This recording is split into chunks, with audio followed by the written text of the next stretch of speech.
That was loud, sorry. All right. Hey, Gary. Hey, CJ Yukon. Hey, Jeff. Our account on Railtown is now 12,400,000. You know, the other day people made fun of that count. Look, I'm not claiming that this has any, I'm not claiming anything about this. This does not include everything people have told me, because 2 or 3 times I wondered about it, so I just didn't include it. I think there's a lot of people that haven't told me what they own. So it's something that we follow, and it shows that as a team, as a group, we are a very large stakeholder in Railtown altogether. So 12,400,000 shares of Railtown. Look, I don't know what to tell you about the attorneys and how long it takes. I really don't. They're going to take forever. That's just what attorneys do. I don't know if any of you have ever dealt with attorneys. It always takes forever, always. So I would guess that we've got to wait till October. October will be our month. And I haven't had any update from the company. I imagine the person to get an update from would be Tony De Niro, because he's been so good to Railtown. But I imagine the company's talking to him, but they don't talk to me.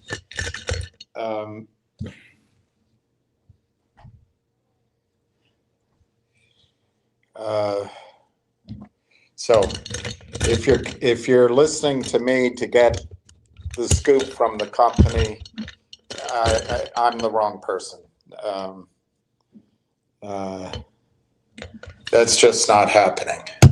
Nobody returns my calls, and that's just how it is.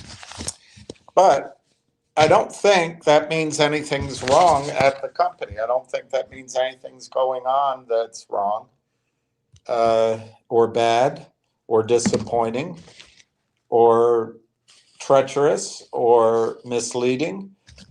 I tend to think that, sorry, I'm just trying to clean up because it was on my list of things to do today, and it keeps me distracted from being upset.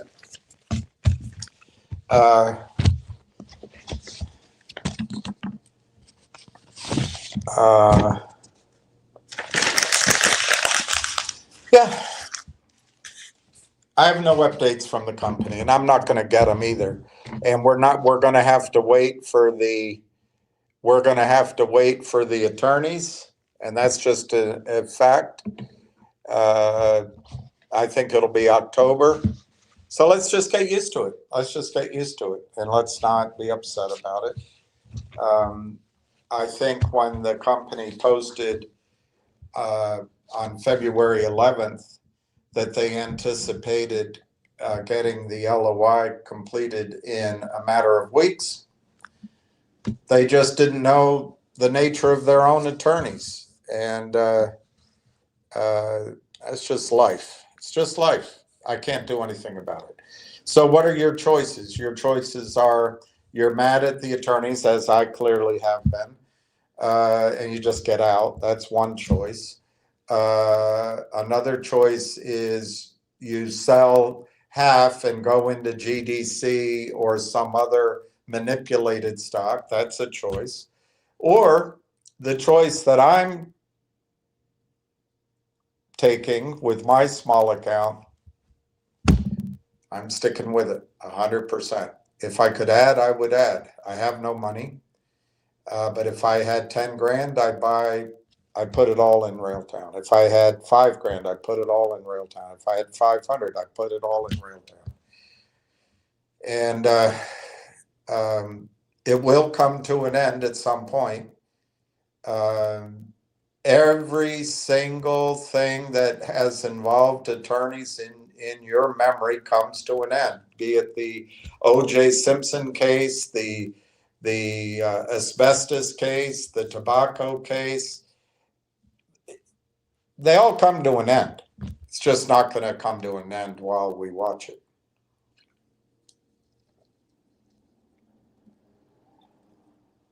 But ironically, your chance to buy the stock is while you're pissed off.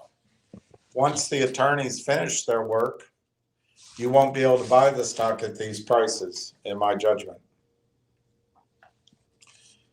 All right.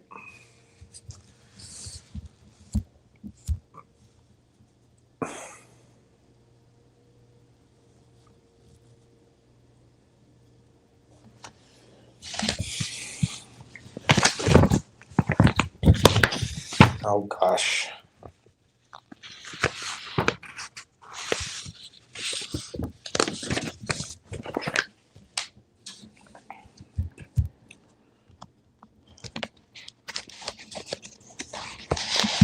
I can't wait till we can.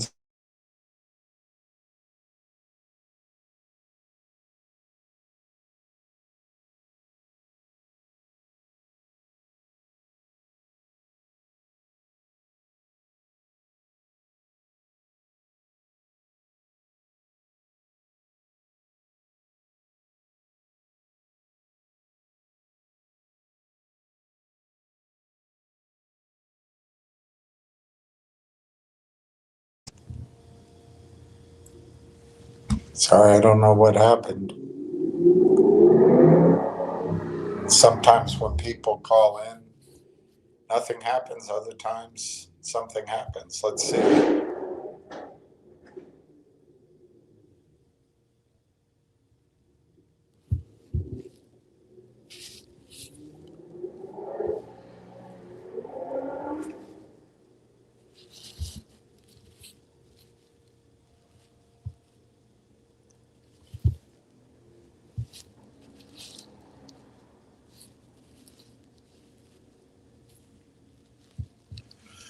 Okay, let's look at prices. The Dow is up 50, NASDAQ is up 136, S&P's up 24, so nothing really big. Railtown looks to be flat today. 44 cents is the last trade. The bid is 44.2, the ask is 45.25. And the last trade was 4,000 shares at 44 cents. That's kind of odd that the last trade is below the bid. So I wasn't watching, maybe you were. Maybe somebody's buying. It's now 45 cents bid. Last trade 44 cents. So, you know, maybe the attorneys are watching me. What are the odds of that? What are the odds of that? Pretty low, I'd say. So we're up a penny. Now the last trade's 45 cents. Volume's very low in Railtown, 23,000 shares. 10,000 shares just went off at 45 cents. Another 10,000 shares went off at 45 cents. So the volume must be wrong. It only shows 23,000 on my screen. 44.2 by 45.4. You're going to, at some point, there won't be a chance to buy. Let's look at everything else. Nixie's down a penny at 167. Let me see, I don't have Finger here. Let me look what Finger's doing. Finger is flat, I guess, at 161. GDC is down 7. No, it's down 78 cents. Okay. GDC is down 79 cents at 652. So the market, if there is such a thing anymore, I guess is either showing its skepticism or being manipulated. I'm not going to comment on that. The one you should follow is Dirty Randy and Ham. I think you can get information on that one. Energy Vault is down 9 cents at $3, 301.53. And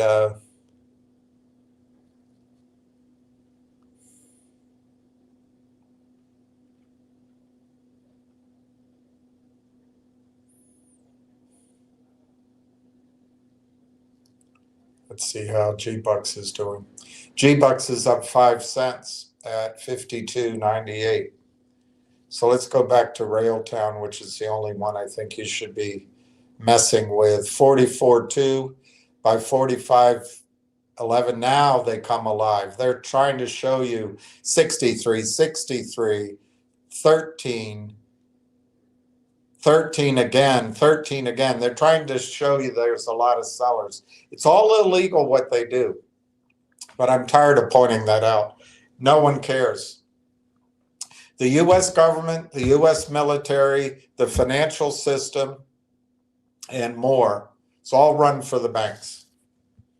All run for the banks. So don't expect relief anywhere. You just got to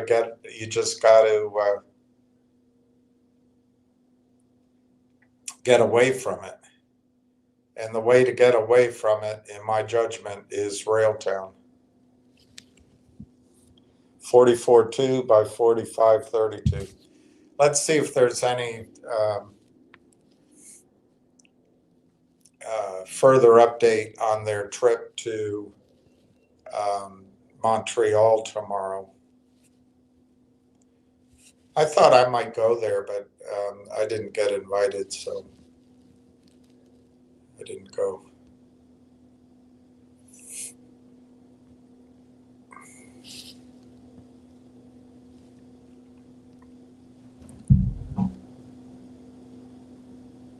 Yeah, no update, no further update from him.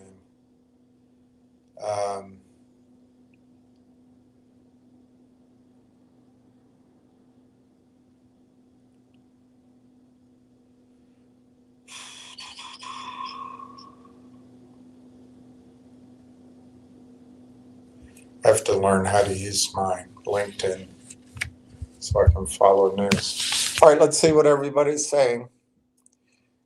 Gary is first with the puppy dog. I saw a nice 2 puppy dogs today. They were very happy to say hello. They were big. CJ Yukon. Hey, Jeff Grimm. Hey, CJ Yukon. Frederico Corona. All good. Raw Dog. All right. CJ Yukon taking advantage.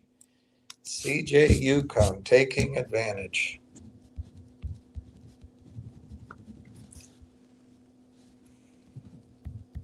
That's awesome. It's just what you should do. You know, 1,000 shares, if I'm right, next year, it's worth 50 grand to you. 1,000 shares today costs you $500. If I'm correct, it's going to be worth 50 grand next year. I mean, it could be the end of the year, but as you know, I picked May as my target. It could take longer, and it might not happen, but I think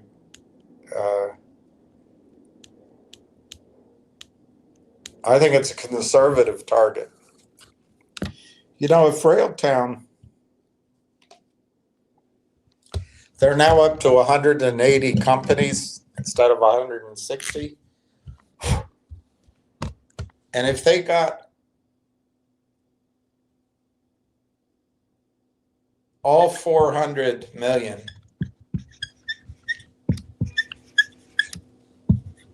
of the ARR, I showed you, if they got all 400 million of the AIP, the 160 companies doing 400 million as of February, If they got all of that, and then Conductor just did 100 million, I'm talking next year, sometime next year, you'd be at 500 million.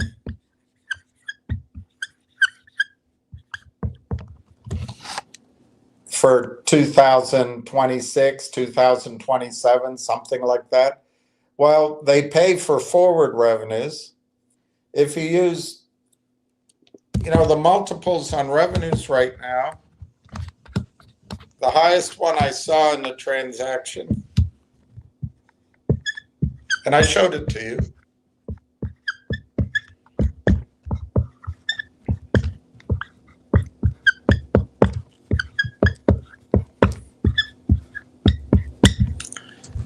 I mean, these are the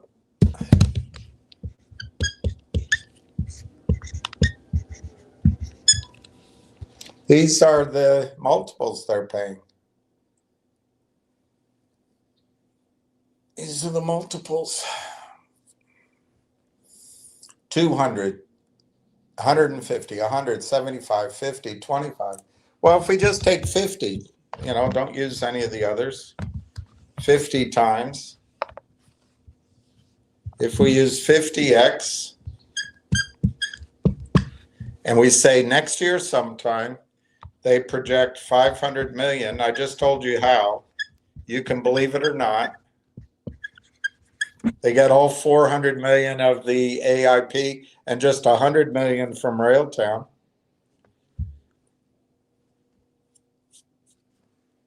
You have to assume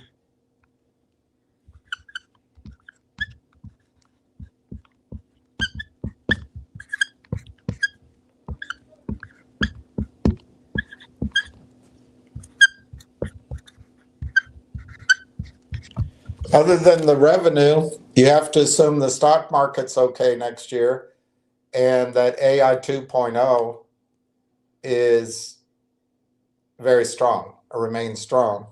And that's different than focusing just on the top 6 companies.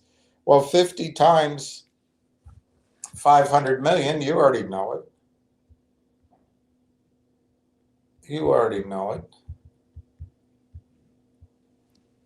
$25 billion company. If you divide 25 billion, right now, according to Yahoo, there's 139 million shares out. When I looked at their last filing, it seemed like there's 175. I can't explain the difference. So let's use 250. 250. Let's use 250 million shares.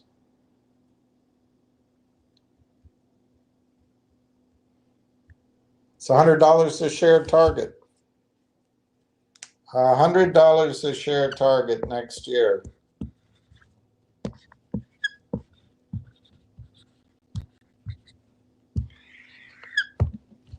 $100 a share target.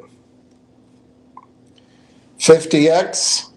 AIP, they capture all of the 160 companies' revenue of 400 million. Well, what's another way? The revenue could be growing, and they don't capture every company, but the revenue's grown. And Railtown's Conductor does 100 million, which seems very low. Well, then you got 500 million in annual recurring revenue. Assume the stock market doesn't crash yet. Assume that the AI market remains strong worldwide. And your target's $100 a share next year.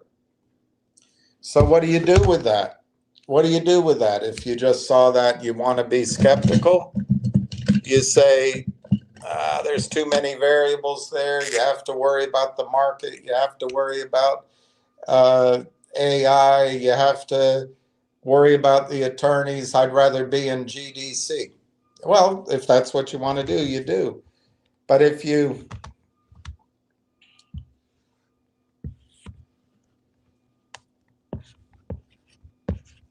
take 90% off this number,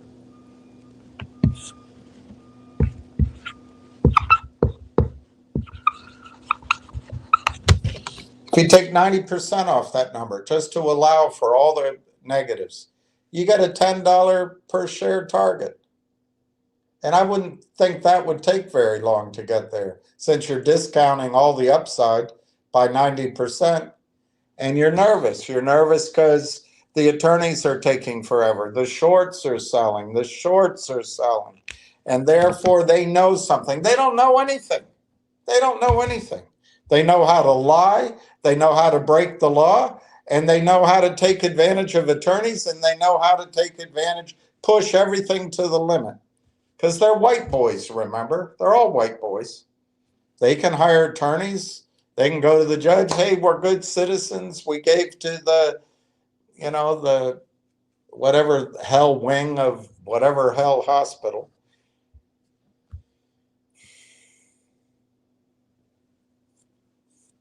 $44.2 by $45.4.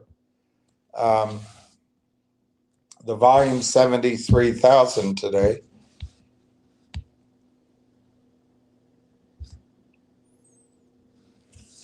All the shorts are trying to do is get you to be scared for one day.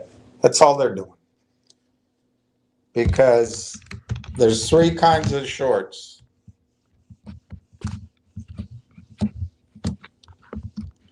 There's the ones that come in and brown nose Brent's son, Aubrey Advisors. My opinion, of course, but we saw it, and they steal the entire market cap of companies. Aubrey Advisors sponsored the SPAC. They do a bunch of lying in the background, a bunch of fake valuations. They do all sorts of manipulation, all in my judgment. They crush the stock. They bring in a company that shows up in a Rolls Royce and tells Brent he's a good boy, and he signs it, and they take the whole thing, $200 million. And they work with Chadron, they work with attorneys. All right, there's that kind of short. But that's not the kind here. There's no toxic financing, no history of toxic financing. So then there's the other kinds of shorts. They get caught because they're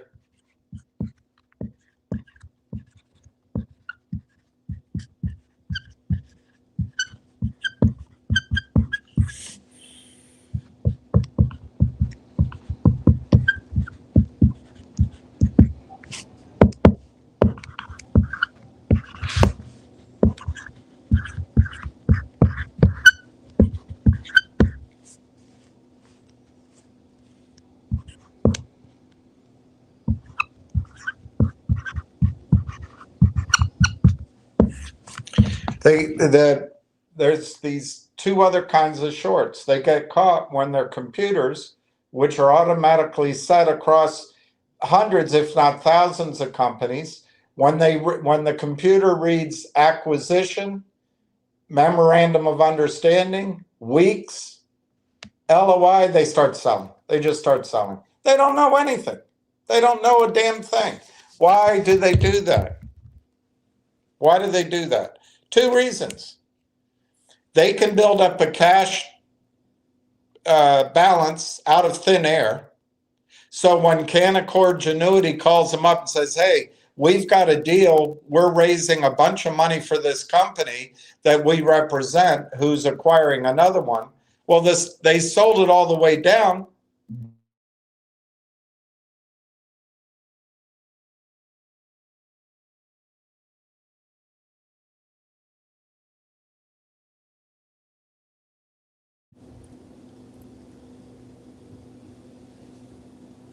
They can just provide the money that they sold out of thin air at a lower price, and they have the leverage because there are no research analysts, there are no trading desks, there is no organic buying, there is absolutely no large brokerage firm out there recommending buying. So they drive it down, the deal gets done down. That not only do they have a profit, they created dollars out of thin air. They took the money from you and they get paid to do it. They get warrants, and Canaccord loves them and calls them every single time. That's number one way.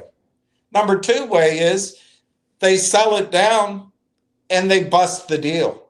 The CEOs say, we don't want to do it anymore. The acquired CEO says, hey, it doesn't matter anymore. The price is all wrong.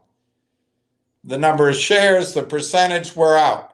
Well, the stock's down, and then once that CEO breaks out, everybody gives up on the merger, it goes even lower, they have a win on that. So that's why their machines automatically sell when it says acquire in the headline, MOU, weeks, LOI. They read the whole article.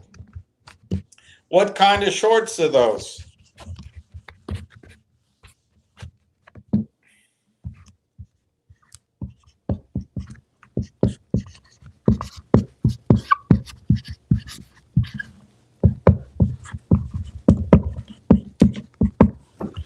They're day traders and swing traders. And they sit, not all of them, but most of them sit in a big, not big, but a big table, big computers, big machinery, and somebody's backing them with money. They trade, and they are able to do this in concert. They hire people to come make fun. And it's not working with Railtown today, but let's look at one of the stocks that's down today. How about GDC, down 77 cents, 142,000 shares. Let's say they sold, I'm just picking the stock that's down the most. I'm not picking on a particular name. Let's say they sold 100,000 shares. It's down 77 cents for an average of 75 cents.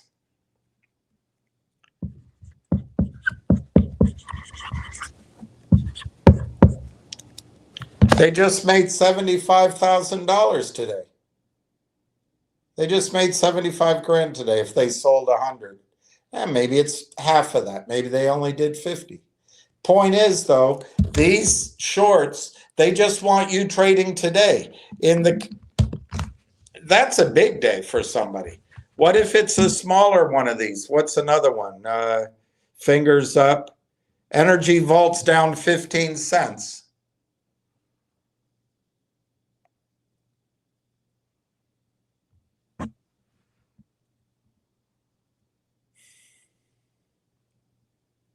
So it's 2.9 million shares. So let's say they did 1 million shares today. It's down 15 cents. Let's just say they took 10 cents out today.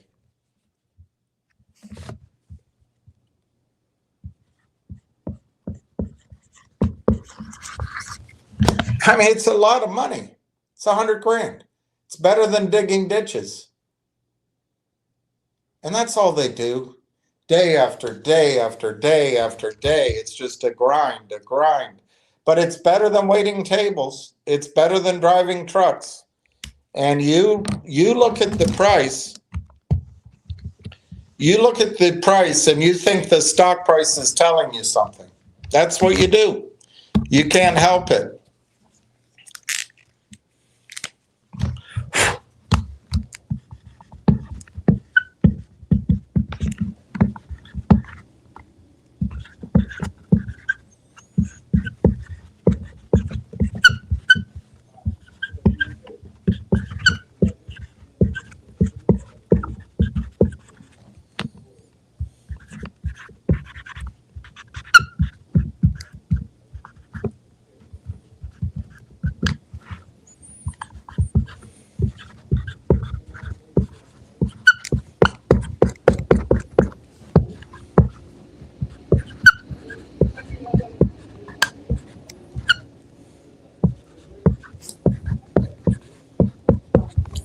They do this every single day. The SEC doesn't care. Congress doesn't care. Your broker doesn't care. There's no oversight from the exchanges, from anybody. Journalists, nobody cares. There's no jail time. There's no buying from any source on the planet other than some charm boys getting you to buy. There's no buying. None. Because it's under $5. It's the Merrill Lynch rule. There's no compliance. Nothing. So you see all this selling. It's like shooting fish in the barrel. They come on here to brag. And when someone's fighting the stock and recommending it, and then they drive it down, they pick on the guy recommending it because they're trying to fight. It's all white men. It's about, I don't know, 50 white men out of the whole world doing it. They hire people, they run through prime brokers, they got all the attorneys, and you know, you think the stock price is telling you something about the company. Now, in the case of Railtown, the attorneys that work for Railtown, they don't believe there's a problem because they weren't taught about it. It hasn't been entered into evidence. It's just a conspiracy theory. So they just waddle around and pass paper and feel important, pick up their kids from soccer, you know, take the weekend off, go to Banff, whatever the hell they got to do because they're so important. And they charge $1,000 an hour to sit on an airplane. They have a conference call, Zoom, bring everybody in. It's $5,000 an hour. They say, hi, how are you? How was your weekend? Oh, that's great. And they're charging you for it. Any little snippet of 10 minutes, you get charged. Or any snippet of 20 minutes, you get charged. Whatever they set it up. So you think that it means something in the stock price. It doesn't. It doesn't. Now, Brandon caught me out because I was using a term that was inaccurate. I used the term quiet period, and he Googled, he couldn't find it anywhere. Well, I've used that term all my life. Well, not all my life, but when I'm, you know, for 40 years, I've used that term. Is it accurate? Apparently not. So let's be specifically accurate. Railtown announced on February 11th that they had entered into a memorandum of understanding to acquire AIP Partnership Network, AIP. That's not an LOI period. I don't know what you call it, but it's a period of time that started with the announcement or just thereabouts. And it meant that until today, the company's main players, whether they're management, board of directors, investors, associates, friends of the company, in all likelihood are bound by a non-disclosure agreement, whether they signed it or not. If they didn't sign it, maybe their associate signed it or their corporation signed it, and they're bound by it.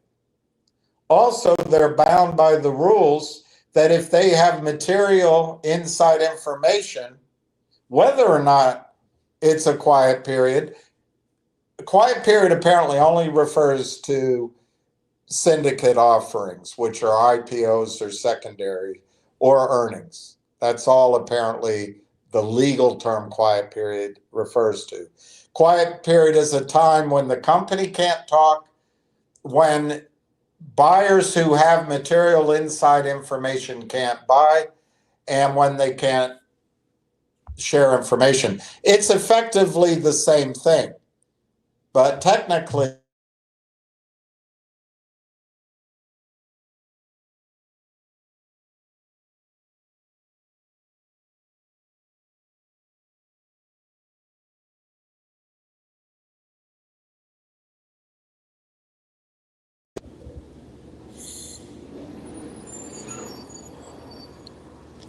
so anyway, I don't know what to call it, but what it is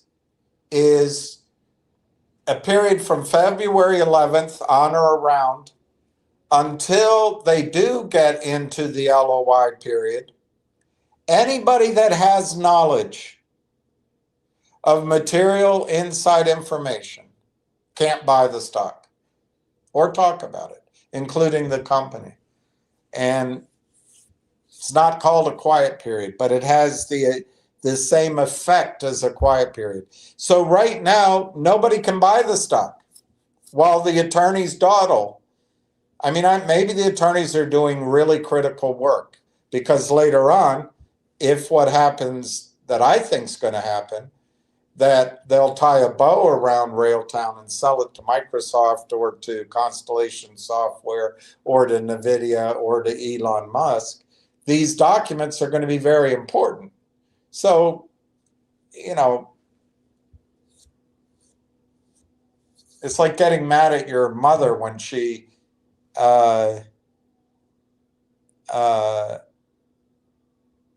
when she's only looking out for you, you know.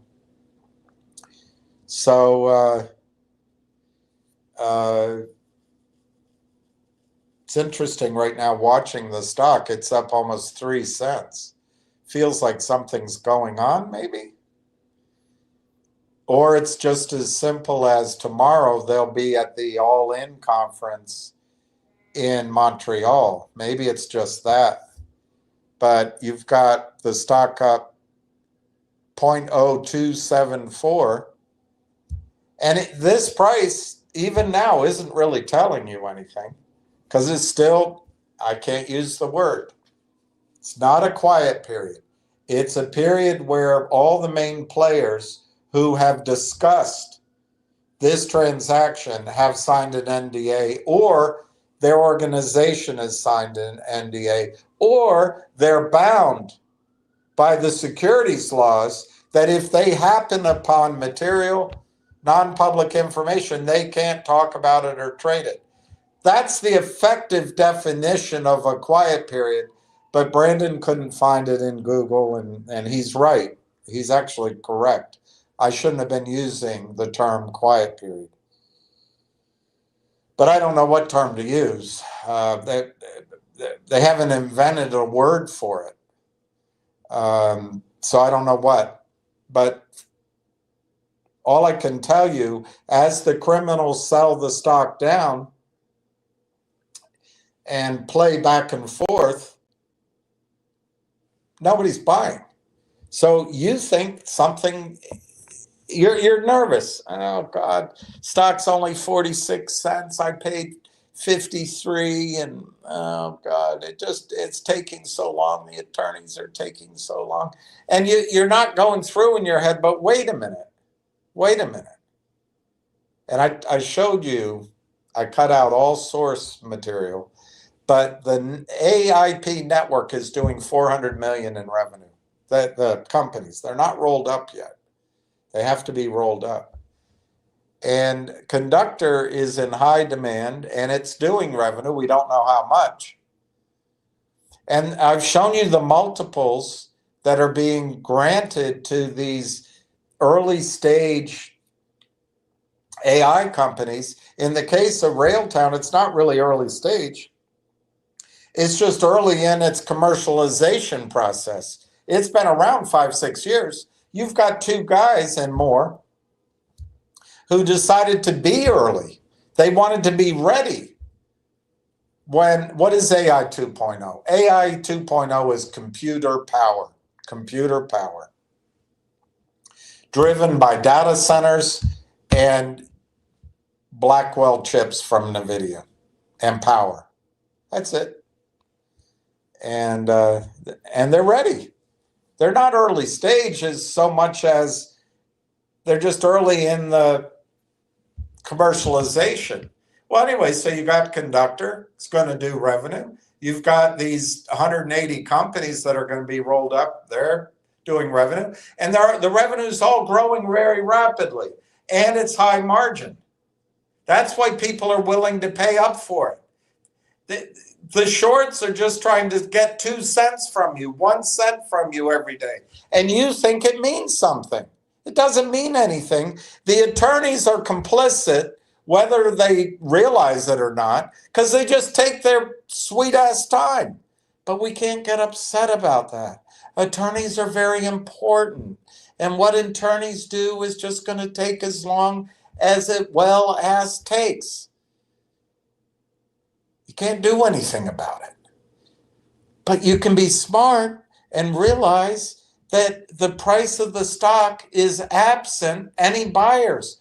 Anybody that knows Corey Brandolini and has talked to him over the last many months, anybody with Marwan Haddad that's invested with him before, all the big investors in Railtown, anybody on the board, they can't buy. Any of the big whales that have been on the phone talking and they've been involved, needed their vote, they can't buy. Any of the big investors and compatriots and colleagues of John Ruffalo, Mike Norrega, Dr. Tom Core in AI partnerships, they can't buy. Anybody that that runs their business through Canaccord Genuity, they're not being called, whether they're institutional or retail, they're not being called and told the story because it's on the restricted list, or should be, at Canaccord Genuity.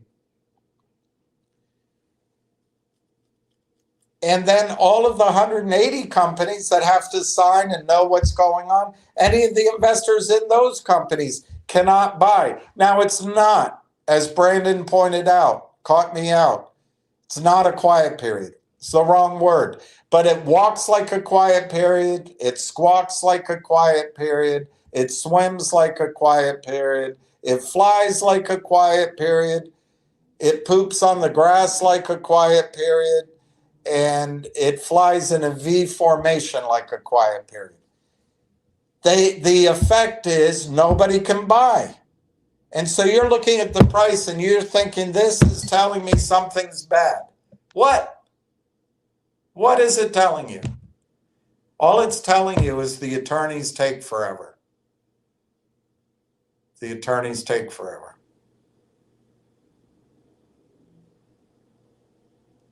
I dated one. She didn't take all that long, but that was different context.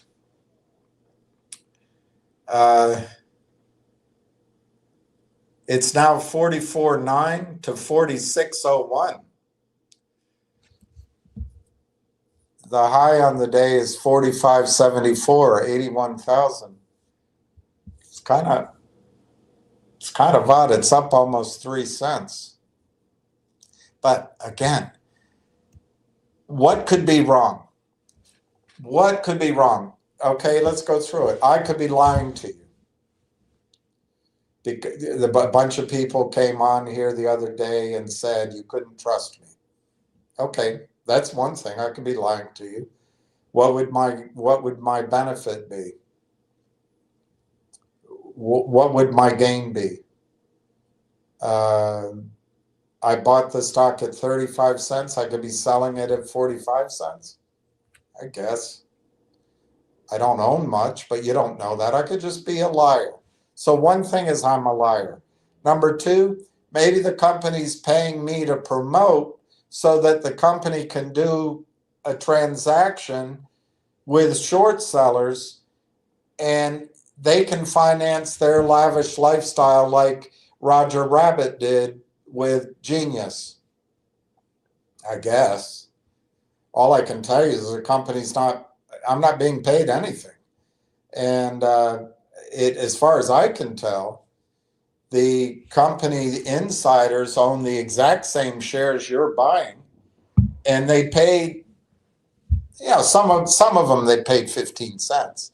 But a lot of what they bought, they paid the same price as many of you did. Maybe not up here, but in the 20, 25, 30 cent range. So it looks like their interests are aligned with you. But that could be. Maybe it's a big con job, big pump and dump, as they call it. What else could it be? Maybe one of the charm boys gave me a bunch of stock to come out here and talk about it, and I'm just trying to keep you involved until the stock is free to trade. Well, those are three dastardly possibilities. All I can tell you, none of those are true, but none is true. But I can't prove it to you. What else could be going on? The attorneys could be in on it with the shorts. They could be working with Aubrey Advisors or Polar or the Toad. And that the attorneys get a lot of deal flow. And so the shorts, they just delay, and we're going to bust the company. We're going to sign up a toxic deal, and we're going to take this and seller box it, and we'll give you a kickback. I see no evidence of that. None. The company doesn't need money, and it's in the hottest. Not only is AI 2.0 big around the world, it is specifically huge in Canada. The government of Canada is promoting AI, and the provinces.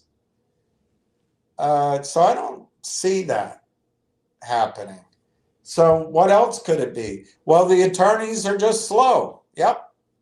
There, bingo. Ding, ding, ding, ding, ding, ding, ding, ding, ding. The attorneys are slow. And the attorneys they're indifferent to the stock price. The attorneys couldn't give a quarter for how you feel about your account. That's just not in their ken. They just don't care, which is fine. So the attorneys are slow. Does that mean something's wrong with the company? Well, they're going with, and I'll try to find it, but apparently dozens of people are coming as a team out of British Columbia to go to this AI event tomorrow in Montreal and Wednesday in Montreal. The whole bloody western half of Canada is on board, to exaggerate a little bit. And Railtown continues to make announcements. It continues to put itself out there, even though their own attorneys take forever. So what could it be, that the business is growing? Could it be that the business is getting better?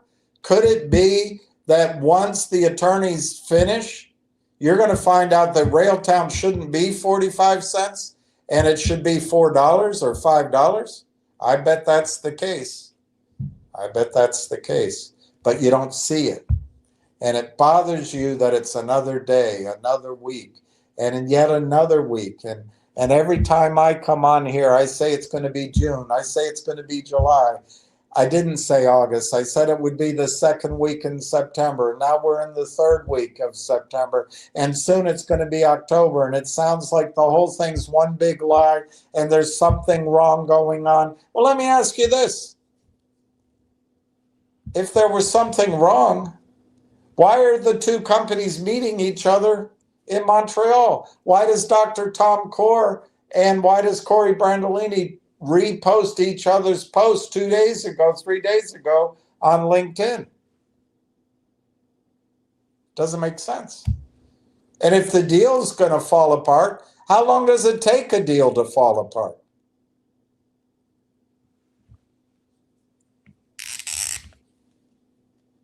Unless you're Angelina Jolie and Brad Pitt.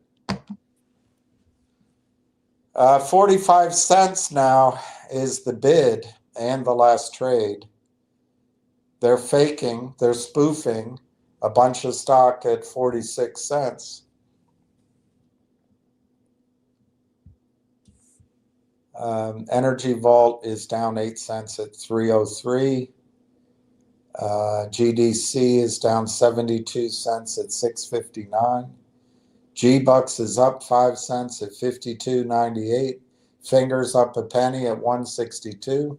And Railtown's up a penny at 45 cents.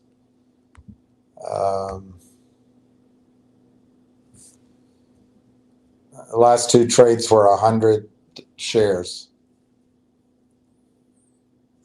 I don't know. It's 122.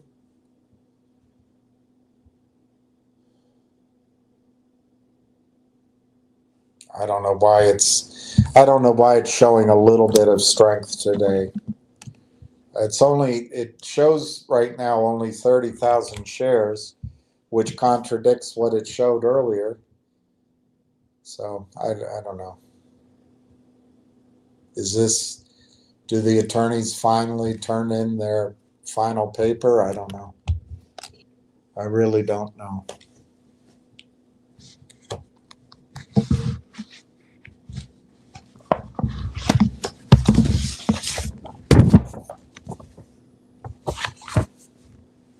I once looked at a deal. I did a lot of work on it. And a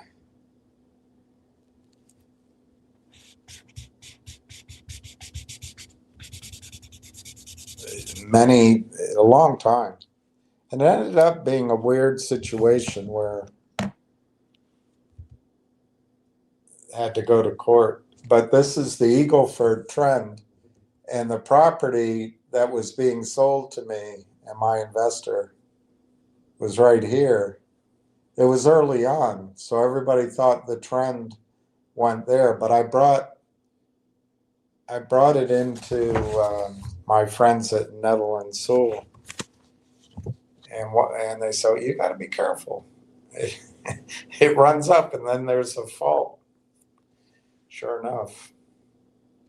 I'm not sure that project had the value they thought.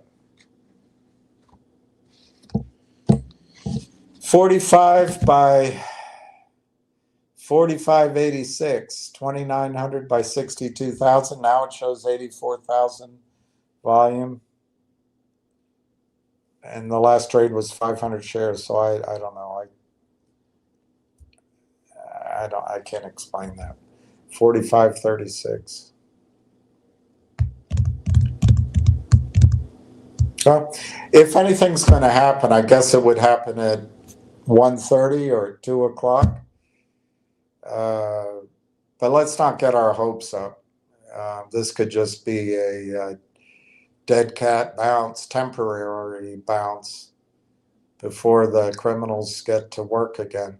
Nothing's going to change on the price discovery side until the buyers can buy. And right now the buyers can't buy. I call it a quiet period, but it's not a quiet period. I don't know what to call it.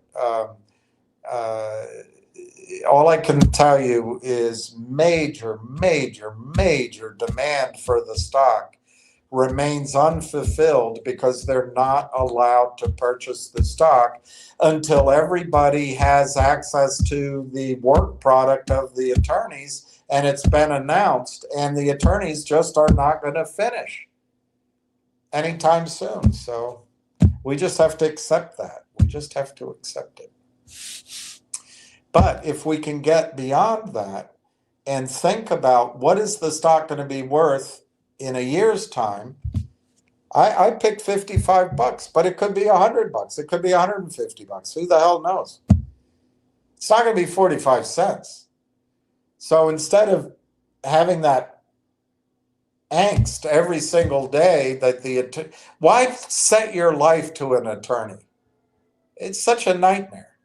Just get them on about your life, buy all you can, and just know that sometime in the next months, this is a $20 stock.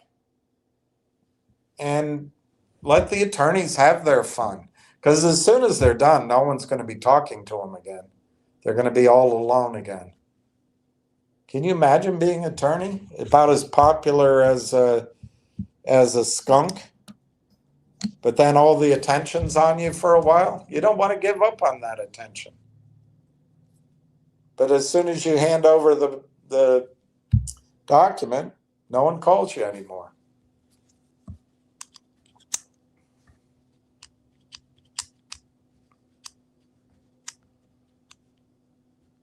It's a hell of a thing, being an attorney.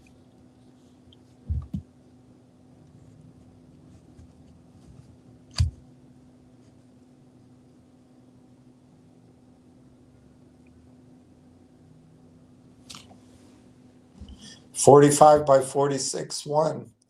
They haven't done any trades above $45.74.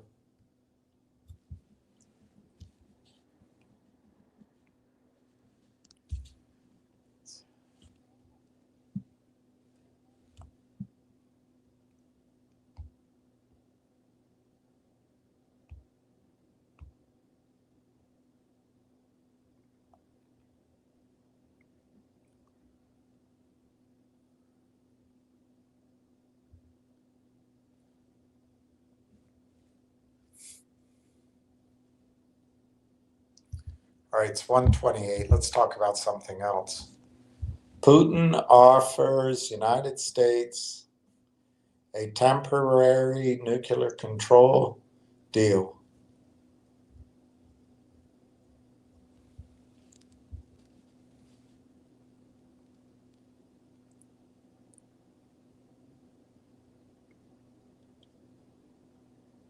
Finland wants to fight Russia. Are you going to send your kids to fight Russia? Gold soars to fresh record highs. NVIDIA stock surges after announcing $100 billion OpenAI investment. Let's read about that. The biggest vendor financing circle jerk. This is by Tyler Durden. The biggest vendor financing circle jerk in world history got its latest thrust after noon when NVIDIA announced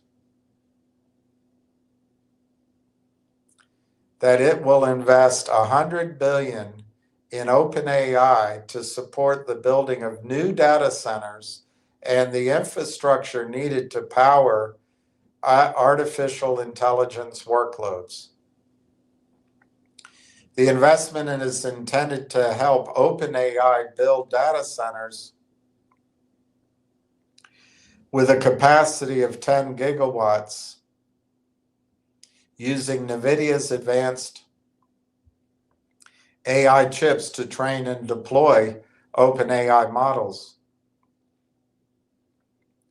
Translation: tomorrow OpenAI will announce it will purchase $99 billion in equipment from NVIDIA.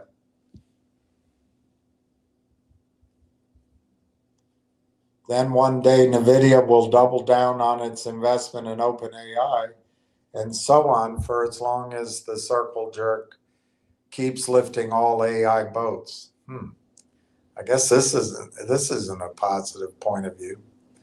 The two signed a LOI for a strategic deal, NVIDIA said Monday. NVIDIA will receive equity in OpenAI.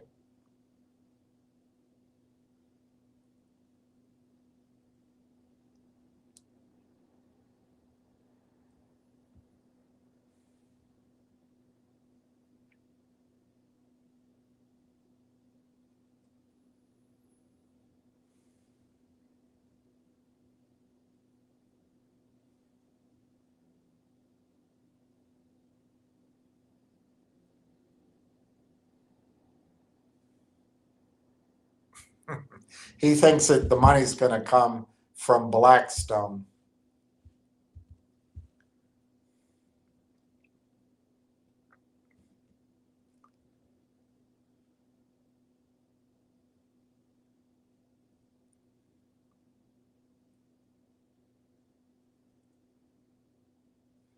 Talking about silver, but I don't want to distract you from Railtown.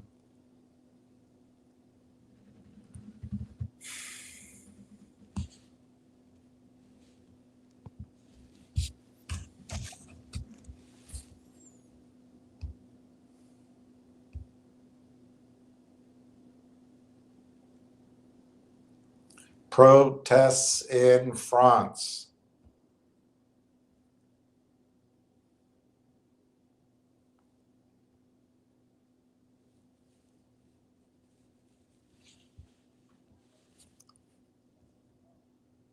Um,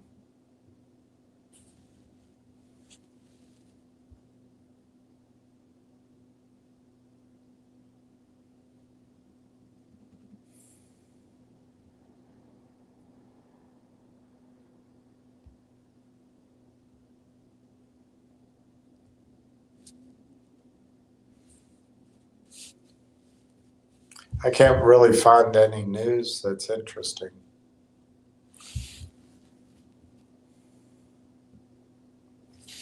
According to the Israeli newspaper, it's an Israeli newspaper, self-hating newspaper, Haaretz. Most of the Gaza deaths are civilians.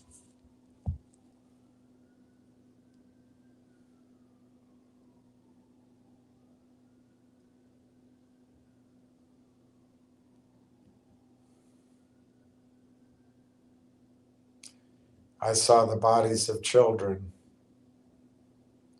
Moral injury and mental strain breaking IDF soldiers.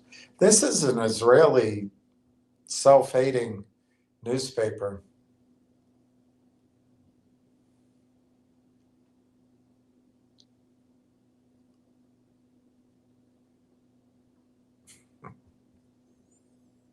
I escaped to a Greek nudist paradise, only to discover that Israelis are hated there too.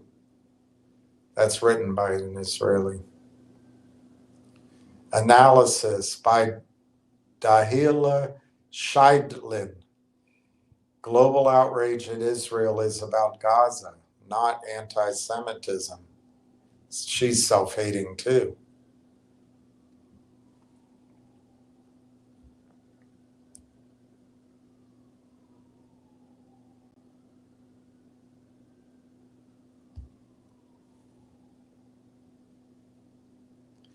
The United Kingdom, Canada, Australia, and Portugal formally recognize Palestine, but not Miriam Adelson's boy. He's not going to do it. It's a lot of power Miriam Adelson has. She can help support the murder of 2 million people, but she lives in Las Vegas.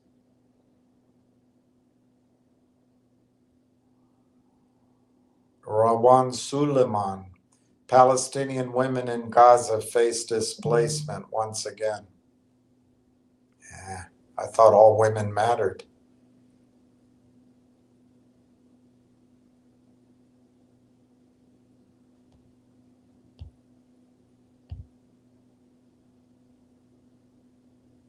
Tell you what, if God is what Netanyahu says he is, I can see why a lot of people don't believe in God.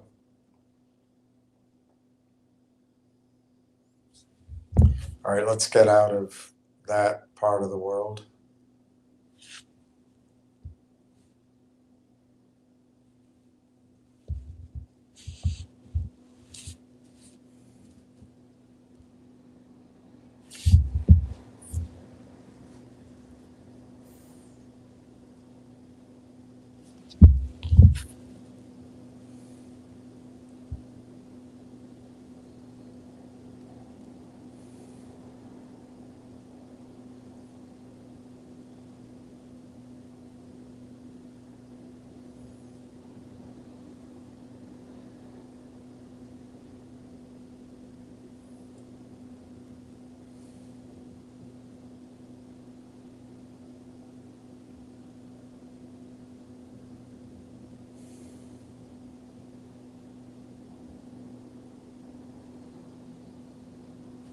Well, I don't see much news, so let's see what you're talking about.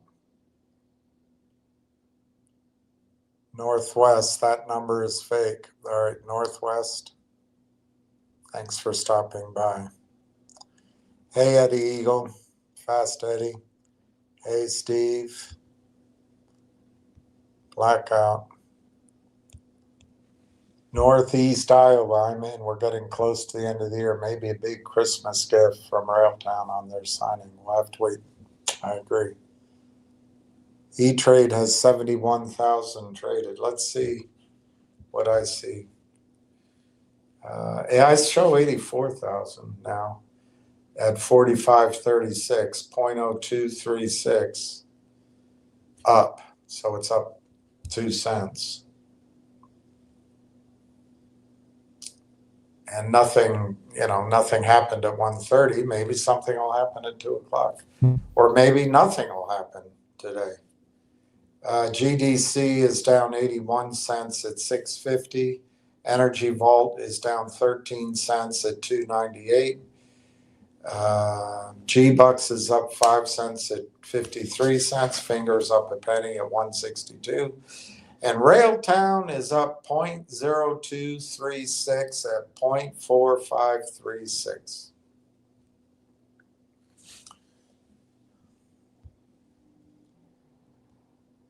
Not if. You're on point. Hey, Raw Dog. All right, G Diddy. G Diddy do. I got to write that down. G Diddy. Added.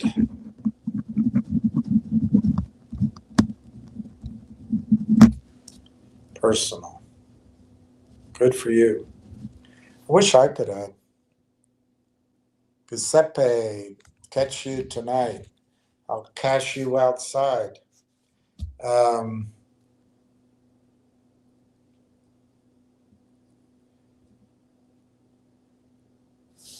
110, Giuseppe. All right.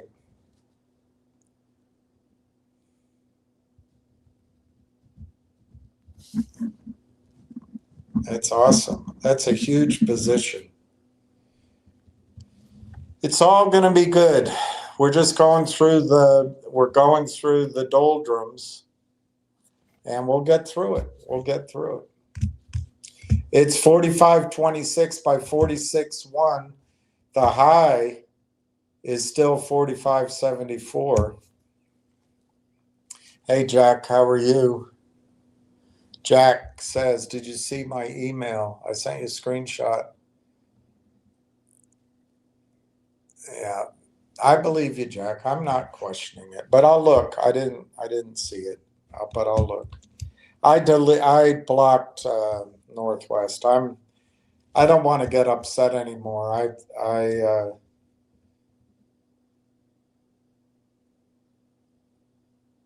It's just too damaging to me when I get upset.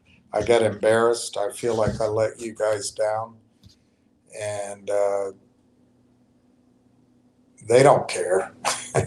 Their whole goal is just to get people to sell.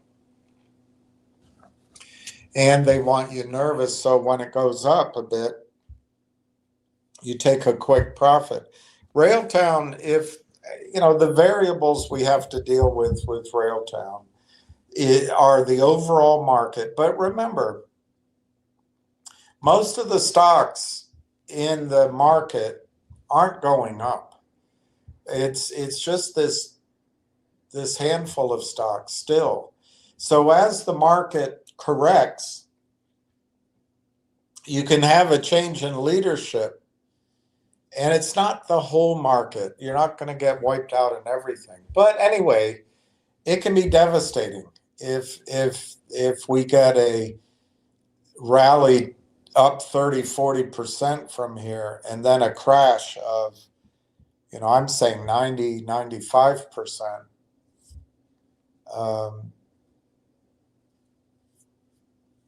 Which won't, be temporary. It'll just be in the panic. That's what I should say it is. It's a panic. Panics don't last forever. But anyway, we've got to count on how AI 2.0 behaves in that area, in that time frame, if that happens. One point of view is everything becomes a disaster. But you got to remember most of the world continues to have commerce, continues to use their computers and their phones and travel and all that. Not everybody's in the stock market, so it's not clear that AI 2.0 won't continue to have strong support, even if the stock market has a devastating fluctuation. But that's something we got to watch out for. The other thing we got to watch out for is AI 2.0. Is it a bubble? My call is it's not AI 2.0. AI 1.0 might be, and AI with a couple of these bigger stocks might be. Yeah, I get all that, and there might be some overbuild on data centers where there's no water or there's no, there's going to be excesses in any gold rush. There's excesses, but I tend to agree with some of the analysts at Morgan Stanley and James Altucher and others who think this AI 2.0 is just the beginning. We're in the early rounds. But that's something we're going to have to watch out for. Obviously, we have to watch out for whenever the attorneys finish their job. I'm just telling you it's October 1 because I can't stand looking every morning anymore. But it could be any time. It could be in 20 minutes. It could be at 2 o'clock today. I don't know. If I were in charge of Railtown, and I'm not, there's a lot of gentlemen in charge of Railtown. But I tell my attorneys I want to make a press release before I get to the conference in Montreal tomorrow or even tonight, because I want to be able to take clients to dinner and I want to be able to speak freely. That's what I would do if I were running the company, but I'm not. They're much more patient than I am. So we have to wait that long. And I guess one other thing is we got to watch the multiples. What are being paid? What are the investment ratios in companies in this sort of AI 2.0 space? Did you notice yesterday in Dallas, or 2 days ago in Dallas, the airport had a breach of security and it fell over into a lot of airports? Well, it also happened in Europe. My understanding of what Conductor does, and it's new, nobody else has it. You could put that, I think the company in the UK was Collins International, something like that. Collins could put that into their computer system and prevent all those security breaches, be warned of it, and create the fix, all with AI. That's Conductor.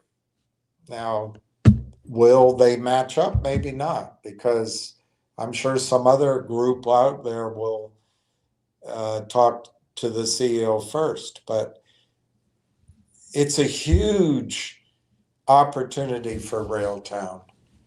And I think the multiples are there for the revenues of these companies because it is so big. The spend, according to two of Corey's videos a year ago, the industry, companies, businesses are going to spend $300 billion a year. $300 billion a year bringing their software up to speed with the Joneses. And it's all about AI. And who's at the forefront of that is Conductor. Well, if they just get 1% of that market, you've got a gigantic market cap in Railtown.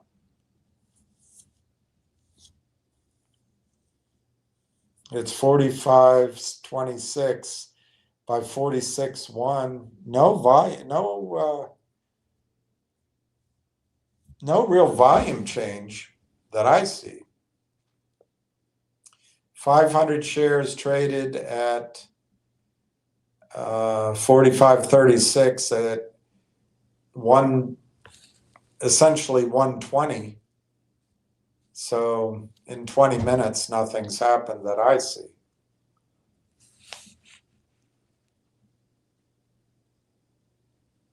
It still is a bid-ask though, so maybe they're just holding their breath. Maybe there's news. Let me look to see.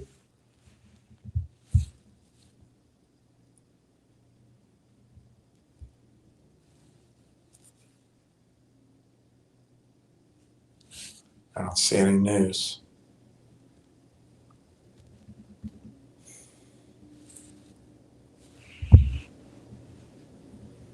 We tried over the counter.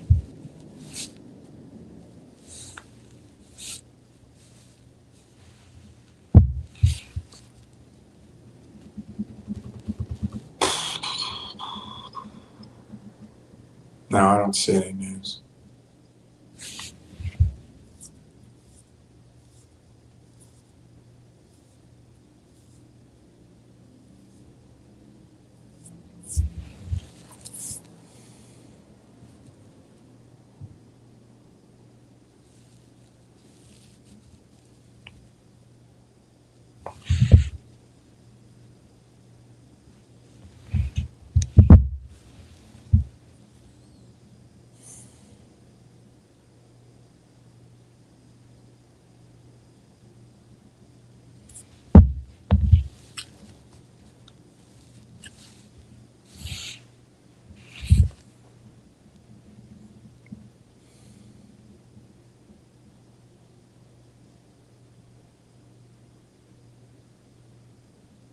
Yeah, it's not trading. I guess watched pots don't boil. 45.26 by 46.1, but I don't see any trades for half an hour. But there's no news that I see.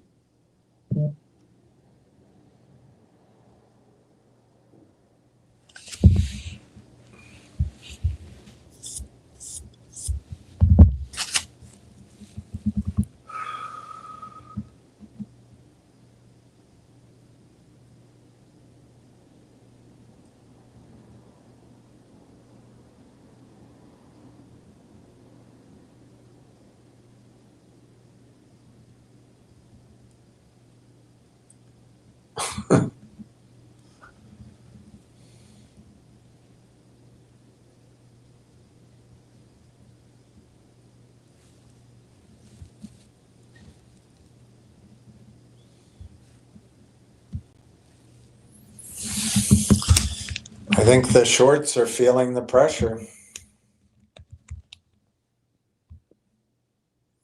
Hey, there's I'm Almost Legend. I was almost persuaded. I did some research using AI to find out why the LOY is possibly delayed. There's a 60 to 70% chance the reason is, as you've been saying, lawyers are a pain. No. So the reason 60 to 70% chance it's because of lawyers, primarily because of concerns about, that's pretty interesting. So the IP, that maybe well, that's important. Then they're doing something to make sure that our asset is valuable, and I shouldn't be so hard on them. And licensing, especially since it's proprietary technology involved. Very good, I'm Almost Legend. And also it could be liability indemnification. Interesting. It's very interesting. What's this? Return of Pukey. Well, it's going to be a short return. Shortest return ever. In case something goes wrong, financial and commercial terms and compliance / regulatory review. It also noted that even if both parties are aligned on the concept, legal reviews can easily add, wow, I'm almost legend, 4 months, 2 to 4 months, 2 to 4+ months. Even if both parties want to get the deal done, sometimes longer if revisions go back and forth. 7 months is not shocking if lawyers have been heavily involved, but it does suggest some sticking points. I wonder what the sticking points would be. I wonder what the sticking points would be. Who owns what percentage of the, yeah. I'm almost legend. All that being said, the all-in demo could be their way of reviving momentum and pushing for the LOI. I like how you've put all that. I'm almost legend. That's a lot of information I got from research. Hope it gives some insights, Sir William. It does.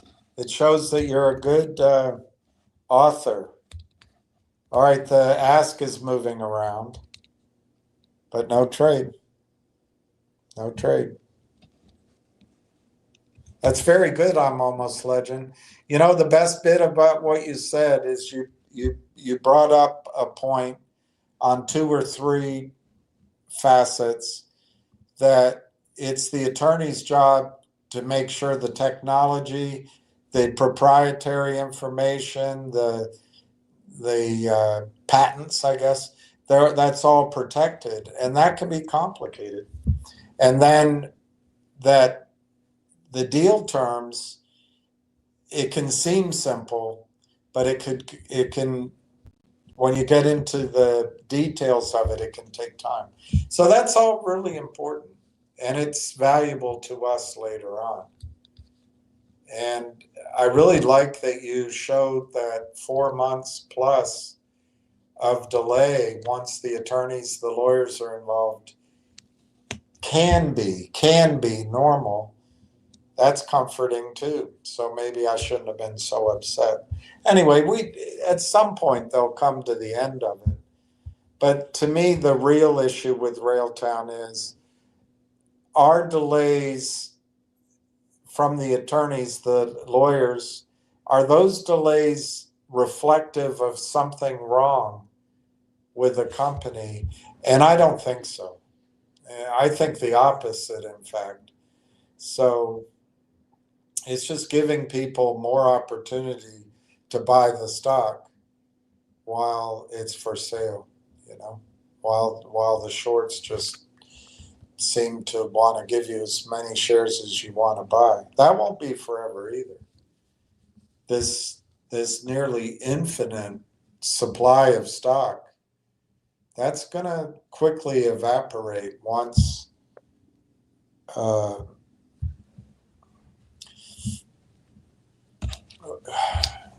once the story becomes widely understood.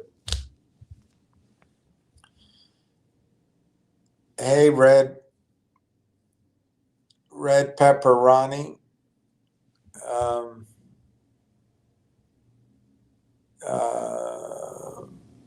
How are you doing? Gordon Mack says, what's up with Finger? Well, I don't notice much up with Finger. The stock is actually up a penny at 162 to 164. The volume's 118,000 shares. I've been cautious on expecting Finger to do a whole lot for the last few months. I think that's generated some negativity toward me. and maybe even cut me off. I don't know. But if you want to get information on Finger, the best place to go is Ham. I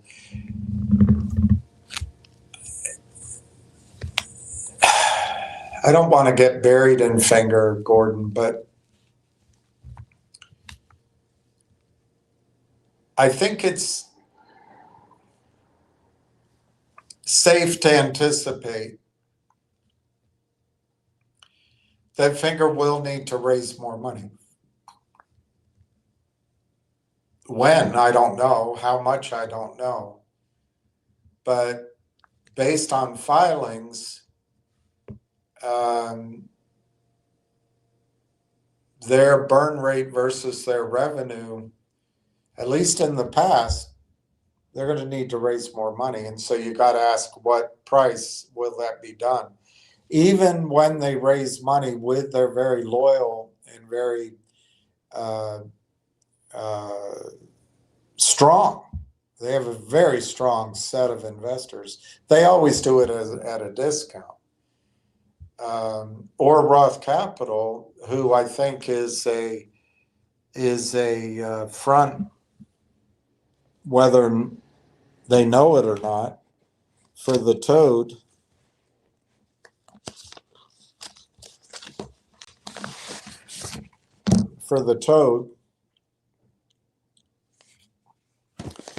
They always do it at a discount, and they have warrants and crap in there. So that's a caution I have for Finger, is if they have to raise money off of $1.62, where does the stock price, where does that get done?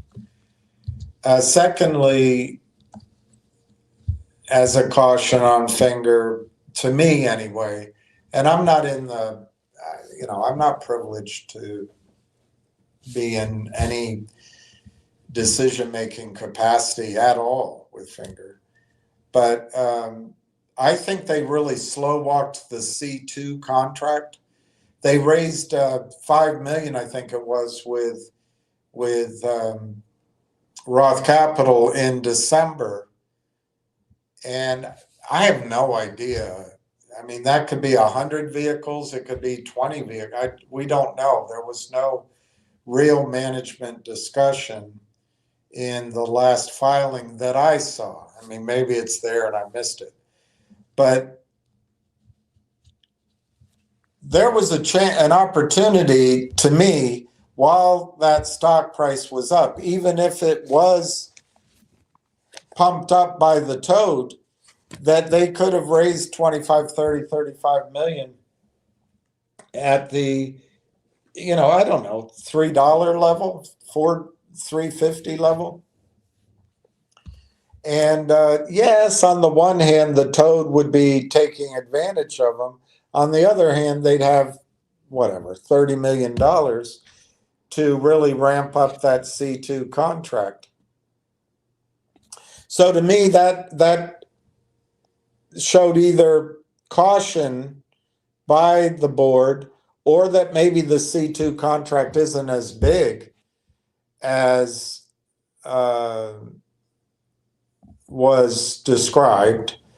And I don't know. I mean, without putting a value judgment on it, to me, clearly they're not ramping up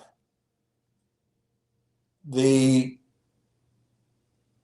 execution of that C2 contract or a bigger one.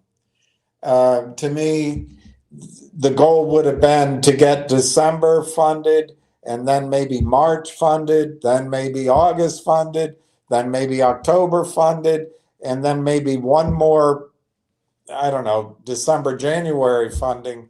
And then it would be self-perpetuating, and it would be a revenue / earnings generating machine that you never had to raise money for again.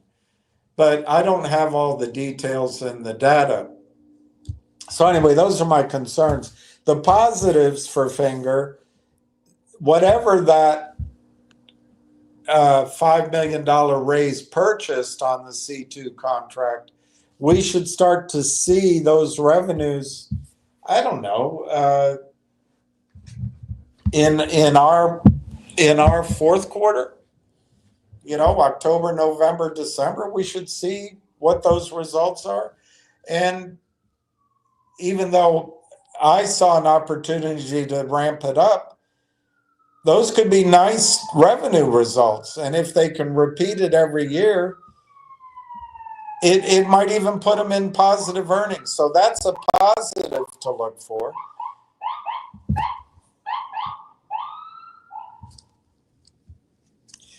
The other positive, I think, to look for is they had this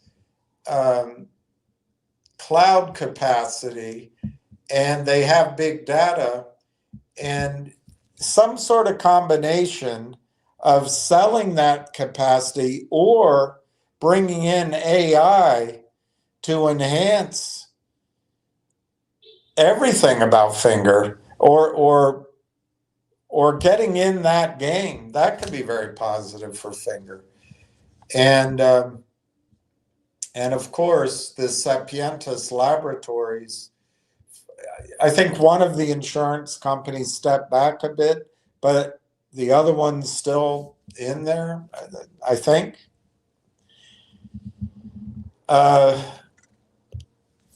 News on the commercialization of the insurance science could be really positive for Finger Motion. So I think there are some positives out there for Finger. I just think they have to get through this maybe 90 days. It might be a little longer in terms of bridging cash needs versus revenue. And that it might involve a raise. So anyway, that's how I see Finger Motion. I don't think Finger Motion is dead, Gordon, but I think that Finger Motion is never going to squeeze. Now, I just take a different point of view.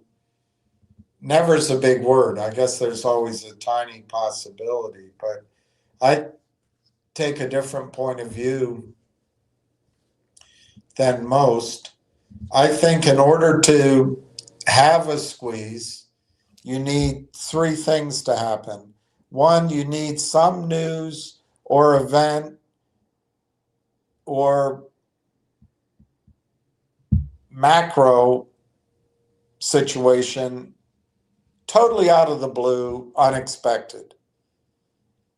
Secondly, I think you have to have a group of longs who bribe a trading desk and bribe computers and collude and coordinate, break the law on the long side, just like the shorts do on the short side. And I'm all for it, by the way. This guy breaks the law all day long by evidence and in my judgment. But no one enforces the law. No one enforces the rules. So who can blame the longs for trying to beat the toad at his own game, for example? And finally, I think there isn't a buy-in per se that happens, because under Bill Clinton, he changed the rules so that Wall Street is run by a few white men who have been incrementally pushing their case for a long time. They're very close to Trump. They're very close to Israel and Zionism too, and war. They need the United States government to issue bonds so they can continue to purloin, suck the very marrow out of our economic bones. But hey, God's on their side. I actually don't think that's the case, by the way. There's a saint, and I forgot her name. I can ask my sister. but apparently her prayer was to the Lord, keep me away from anything, take away from me anything that keeps me away from you. And I have a feeling that many of these decision makers, as they pursue these outrageously greedy and immoral paths, a lot like the attorney work, life comes to an end. It's very short. I think they might be discouraged by what they face. Um,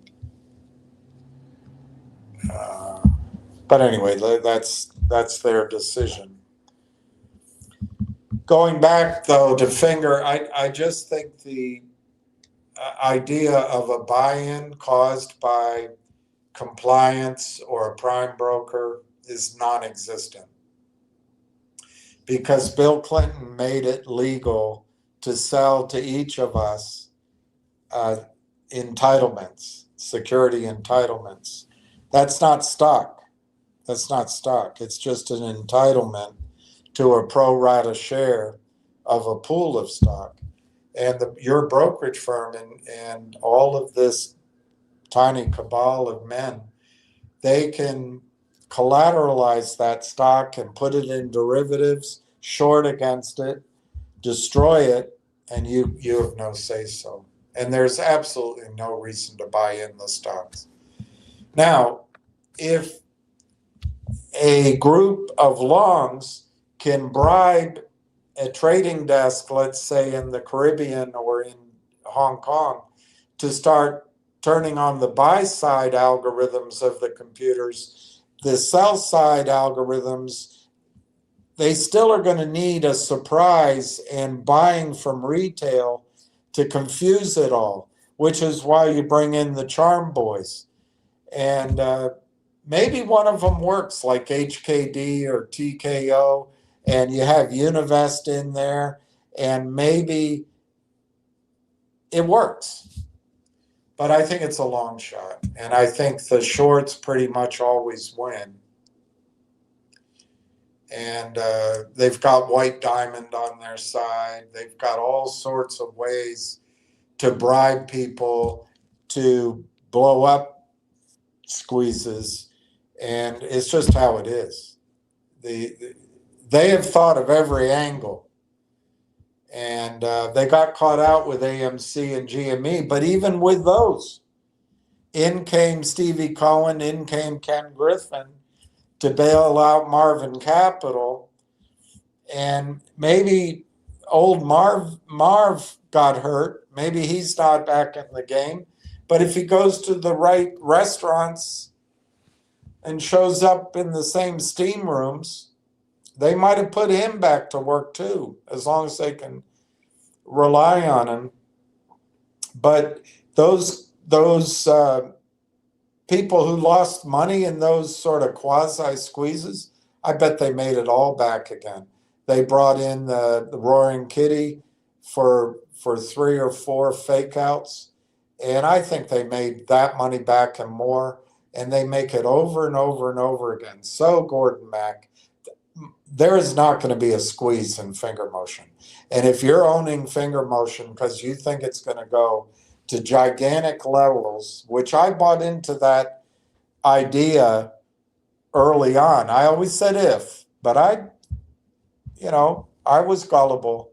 But I absolutely do not believe that Wall Street or this cabal of white men will ever let a stock squeeze. They're not going to let the bank go down. They're not going to let Wall Street go down. They're not going to let American banks go down. I don't think you'll see another Lehman Brothers unless the whole bloody world is collapsing. So anyway, that's my answer on finger. Brandon Neely, I didn't mean to open a can of worms with my question. Wasn't trying to call you. No, I know you weren't, but it's just so frustrating to me because I use words that, you know, people I've talked with for 2 decades, we understand what we're mean. But technically I was wrong, so I was misleading and I didn't mean to be, and you can't Google it and find it, and it makes it look like I'm maybe misleading you or something. I don't know. But anyway, I understand. I know you didn't mean to, and I shouldn't have gotten upset. All right, Brandon has a good number. Brandon's going to be wealthy, I think. And when you are, you'll be able to laugh about the time I got upset. I'm not intelligent on stock phrases or laws. Well, you're pretty smart. You're intelligent enough to catch out something that was incongruent, and so you're very smart, and you should do that. You should question. There's no reason why not to. But I just don't know what else to call it other than a quiet period. I really just, I can't, I've been thinking about it the last 2 days. I have no idea what to call the limbo that Railtown is in. The largest buyers, the natural buyers who understand the business and have access to the theories behind investing in AI 2.0 companies, they can't buy. Their research analysts can tell them to buy, but they can't buy. Their trading desk can say, you know, we should add to this position, but they can't buy. They could be talking to, I don't know,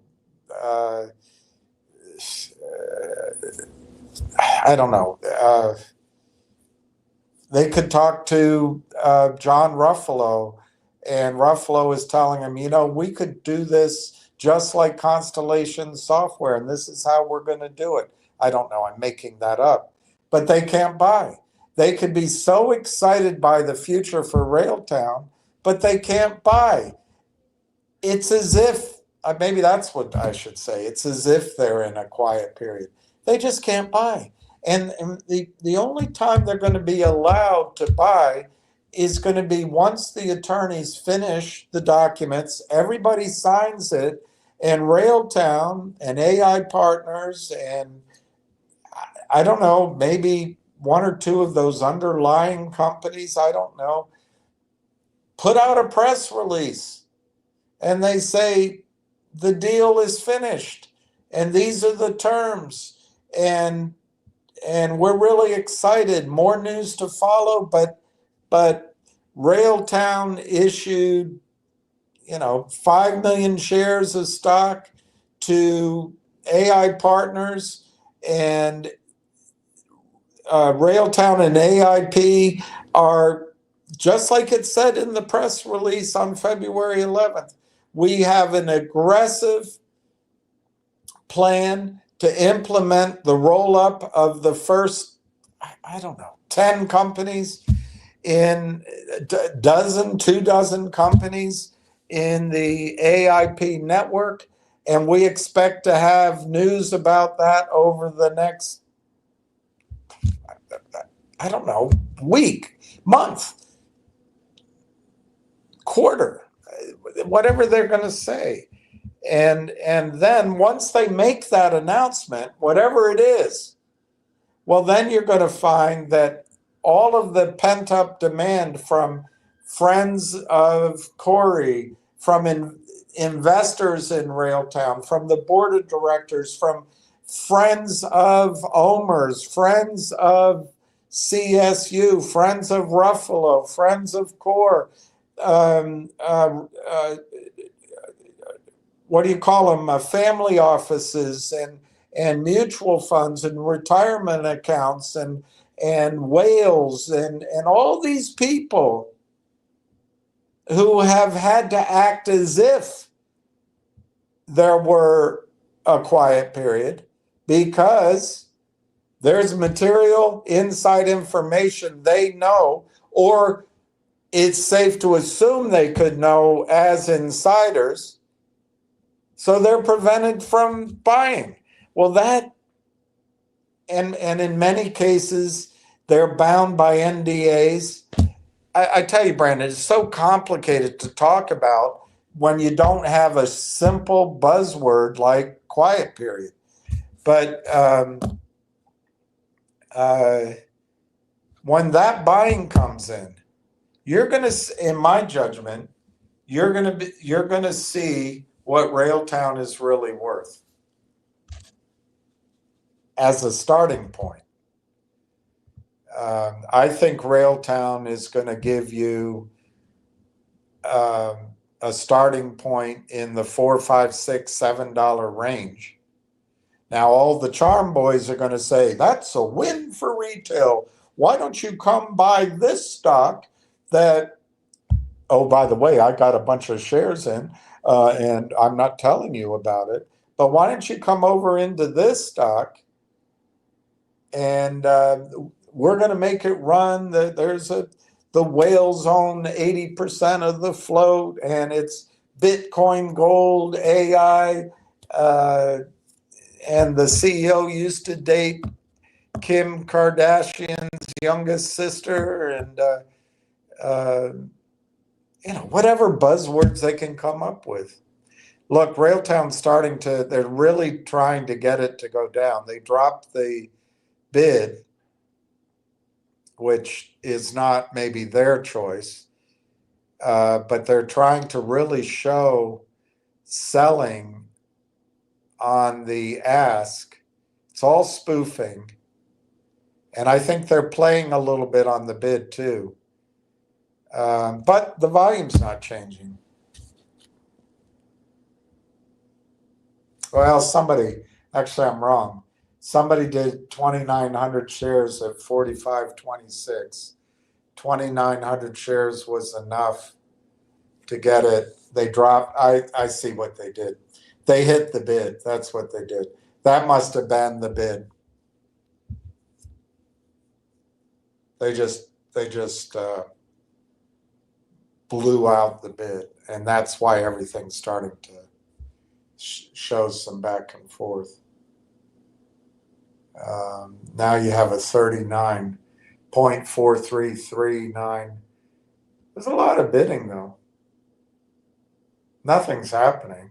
It's not making anything happen. They're just trying to scare you. It's 220.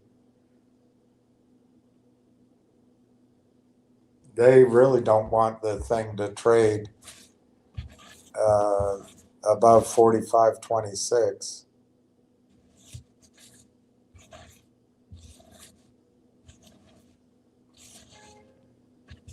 Anyway,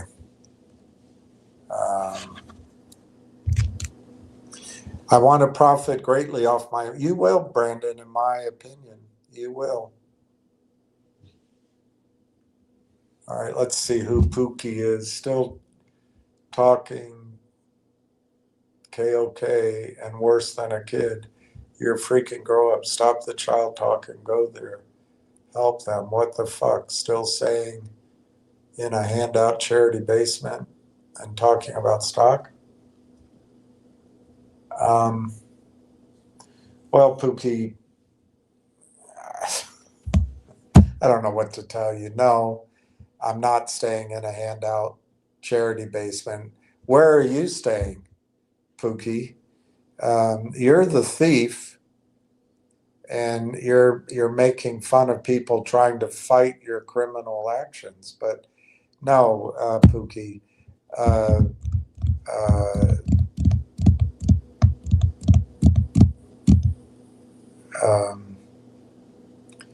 I'm not going to tell you where I live, but I am what do you call it? I'm a renter now. I owned my own house for over 2 decades, about 24 years.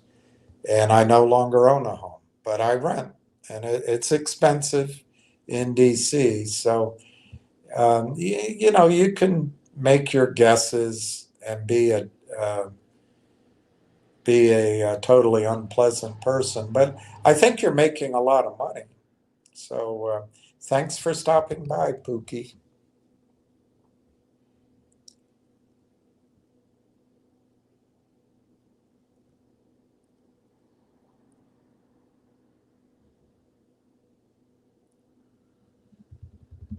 Um, this was another AI observation. Given the demo timing, if Railtown sees strong interest or positive feedback at all in, an LOI could realistically appear within 4 to 8 weeks after the event. So still another month or two. That's very interesting. I'm almost legend. Yeah, I would imagine that they're going to be showing the Lang tracks, and if they got a bunch of contracts, whatever they're called, I always forget CSEs, company sales events, and no, it's not that. Enterprise sales agreements, that might be what it is. Anyway, something like that. They'd have to announce them. They'd have to announce them. I don't know if they have to announce them if they're in the discussion stage, though. I think they just have to announce it after it becomes, I don't know the rules, after it becomes final, I guess. But that's a very interesting point, too. If the feedback is lukewarm or negotiations remain tricky, it could stretch into Q4 next year.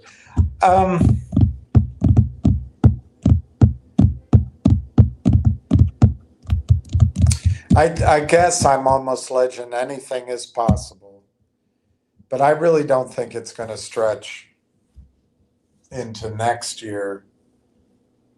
Could it go into the fourth quarter? Well, I guess October's the fourth quarter. So yeah, it could go into fourth quarter. October is what, 7 trading days away? Let me look.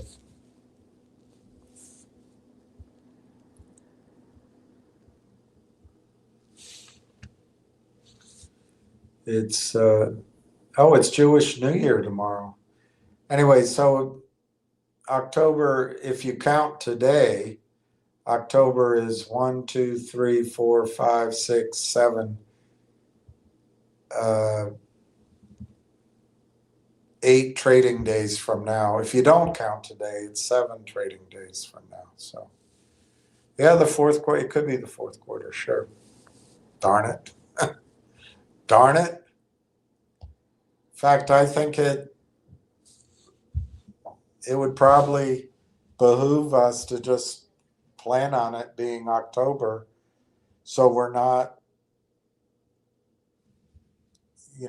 trading or hung up on the day-to-day criminal actions and short selling, greedy trading. I mean, the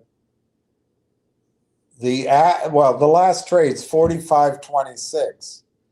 I think that Railtown, in very short order, once the attorneys finish, which that could be any time from 4 minutes to now to 4 months from now. But once that's done and the news is out and you see price discovery, I think the stock can be $4.50 before you say supercalifragilisticexpialidocious.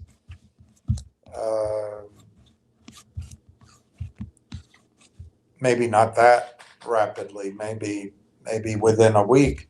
But then from that point, I think the stock can go to $45, $46 in the first 6 months of next year. we'll find out. I mean, when you start making those bigger projections, there's a wider range for variability of results. But that's what I think. I think you've got 100x ahead of you. I'm almost legend, and it could be more than that. It could be 200x. If the stock is bought out, I think the buyout will be much higher than these prices. So we're stuck trying to read tea leaves whilst you see the criminals here, just unpleasant. I mean, just a disgusting use of their life.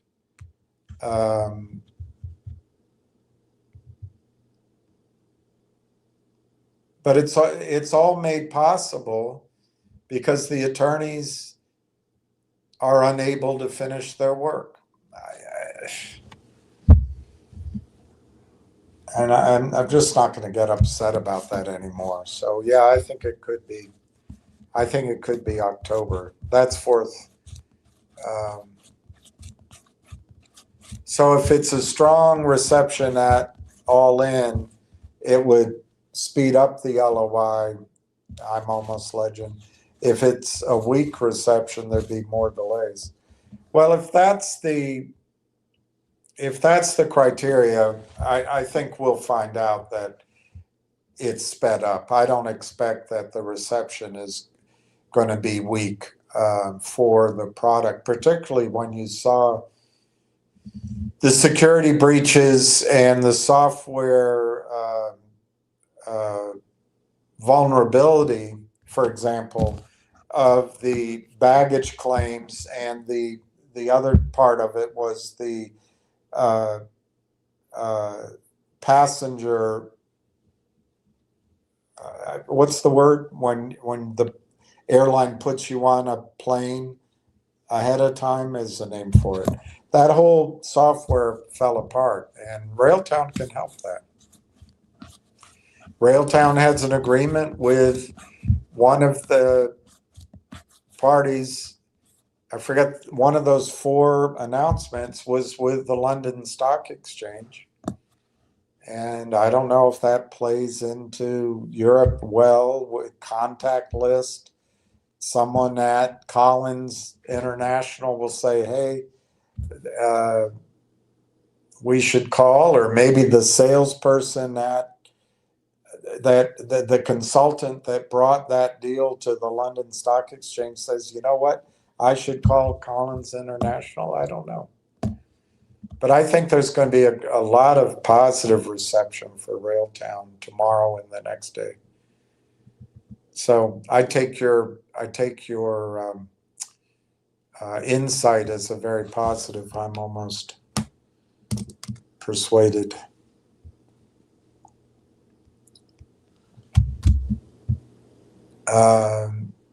That's some more info that I got. I'm almost legend says, but would definitely like to hear your opinions with your knowledge. Thank you as always. I think I responded with most of my feedback, but I'm almost legend. I don't think it's going to take much more than famous last words, much more than the first week or so of October to get this LOI finished. But I don't know. I don't think there's any reason.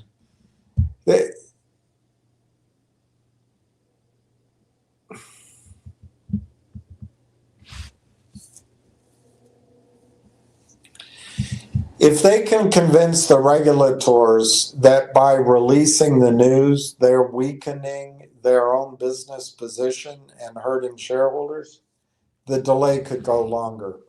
But there is a natural tension. They also have to get this news out there. They're exposed to the argument that Mrs. I don't know, Mrs. Chesterbrook would have purchased Railtown had she known that Railtown was in the middle of negotiations with, I'm making it up, 5 companies, which are going to add 50 million in revenue next year. I made all that up. I made it all up. And the only reason she didn't know is the attorneys are taking so long on their picayune such and such. Well, they don't want that kind of lawsuit being filed either. So there's pressure to get it done. There's pressure. And so I don't think it's going to take much longer, but I can't convince you because I've been wrong. I was wrong in June, wrong in July. I think I called August pretty well. And then I've been wrong now for 2 weeks in September. So, but there is pressure, legal pressure, to release news. There will be attorneys advising the company that this information that we're sitting on has to be put out to the public, because the definition of material information and the public's right to know is it such information that a reasonable investor would change her mind about owning the stock? She would add it to her portfolio, or she would simply increase her position. Any kind of information that would affect a reasonable investor's decision making, buy, sell, hold, or add on a stock, needs to be in the public domain. And it's not sufficient as an excuse to say that the CEO and the company are absolved of that responsibility because their attorneys are slower than molasses or slower than the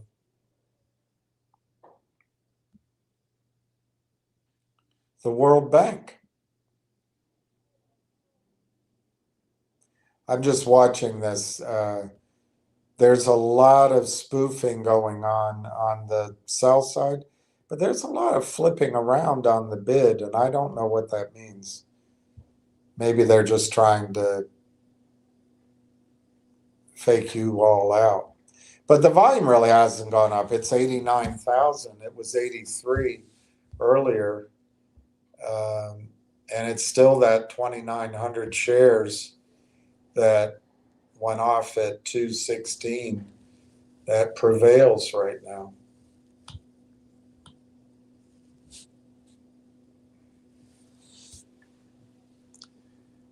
There's Ward. How are you, Ward? Pookie, you're on the wrong board. Please move on. Bravo. I eliminated Pookie. Good afternoon, Donna, Jack, and everyone. Good afternoon, Donna. Sorry, my eyes are down looking at the stock trading, and it's just not trading. We have an hour and a half to get through.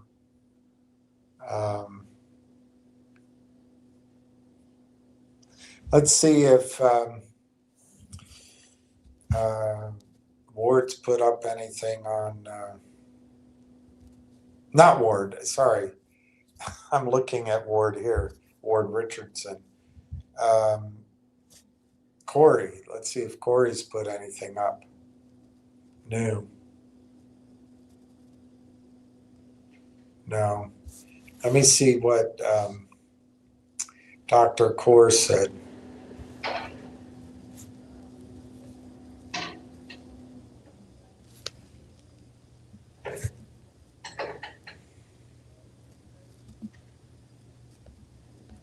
All right, we'll click that one. All right, so then I go visit. All right, let's see what he's posted.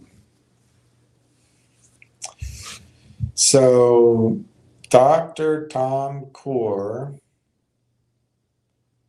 reposted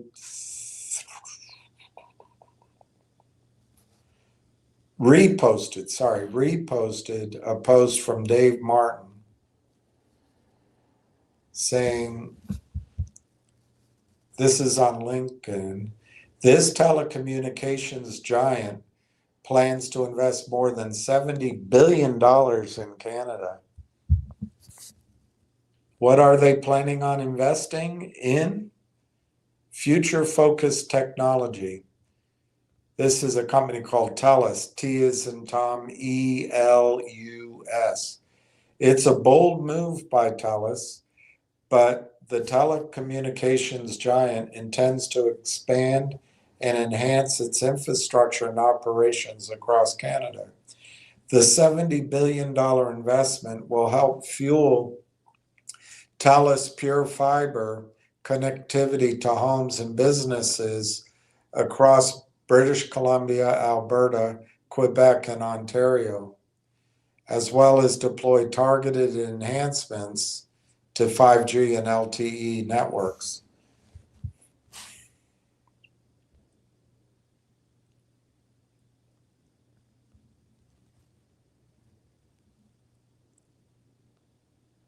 So anyway, he reposted that. And then Dr. Tom Core put on his LinkedIn, he reposted, from 3 days ago, we are excited to announce that Railtown AI Technologies Inc. will be demonstrating rail tracks at the Team BC booth during All In Montreal. Come see us in action, connect with our team, and discover the future of AI.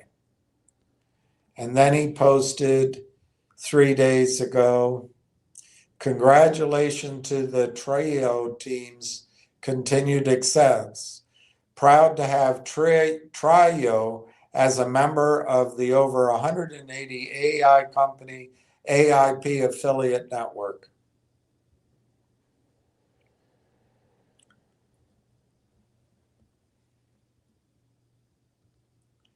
And then he posted, this is Dr. Tom Core, 4 days ago. He reposted Railtracks posting, we are thrilled to announce the launch of our agentic framework designed to make building autonomous AI agents faster and easier. Build complex agent flows in pure Python with local visualizations to easily debug and share your work with no sign-up required.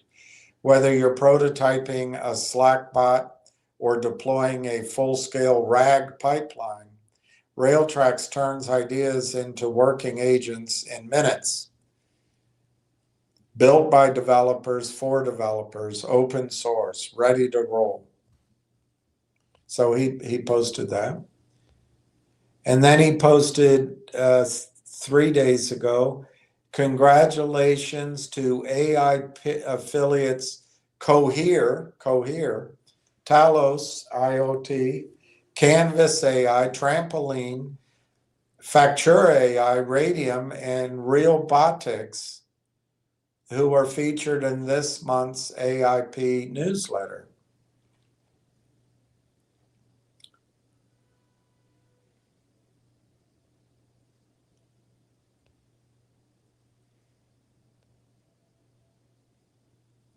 And then he put out, great to see AIP affiliate Iris partnering with TELUS, TELUS, on this project to help towns and cities transform the management of their streets. And then he put out, congratulations to AIP affiliates Loris, AutoAlign, and AutoAccrue. Well-deserved recognition. We are proud to spotlight 3 of our affiliates that made the top 100 AI startup list, shaping Canada's future.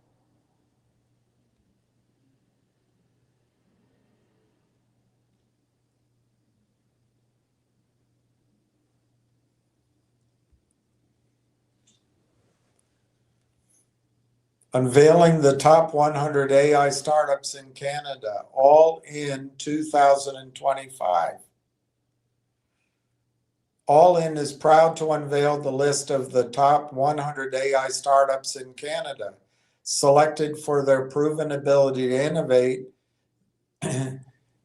their impact across strategic sectors, and their potential to transform the Canadian economy through AI.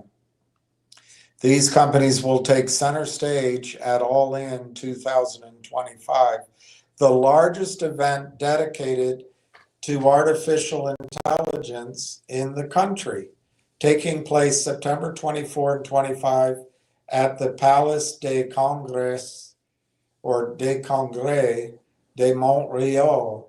As Canada's leading AI startups, they will have the opportunity to showcase their solutions to over 6,000 participants from more than 40 countries. The selected startups are developing tangible solutions to address both business and societal challenges in Canada and around the world. Across a broad range of sectors, the solutions presented will include applications in agriculture, education, energy, finance, healthcare, and more. This diversity highlights the growing momentum behind the development and adoption of locally designed AI technology. Hailing from more than 7 Canadian provinces, these innovative startups embody the vitality of Canada's AI innovation landscape. Their presence at All In 2025 reaffirms Canada's pivotal role as the United States' 51st state. It doesn't say that. Pivotal role on the global stage, driven by a dynamic network of stakeholders committed to building an innovation-driven economy. Don't miss the opportunity to meet them all. There's a long list, and some of them are in the AI partnership. What if some of these want to sign up for Conductor? What if?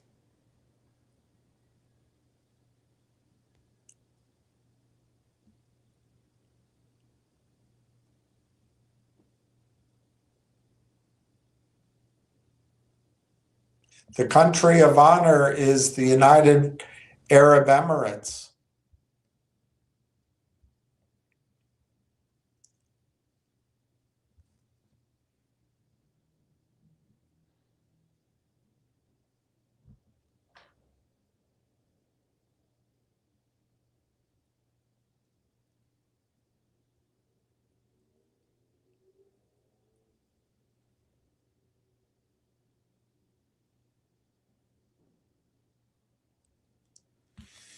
Well, it looks like it's going to be a busy event.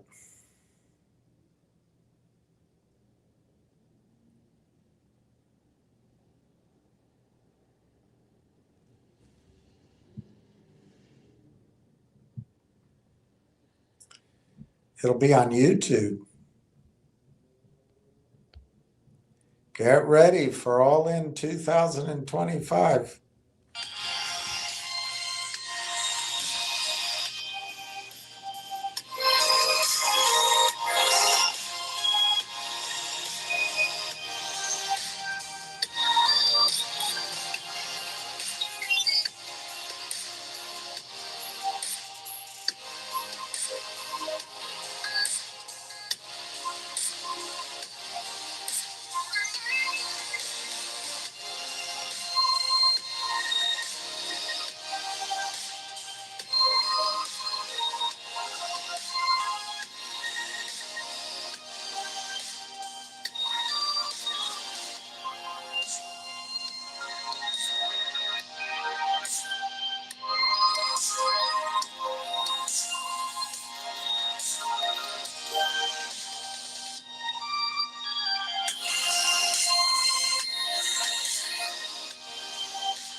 Altogether, too many white men involved.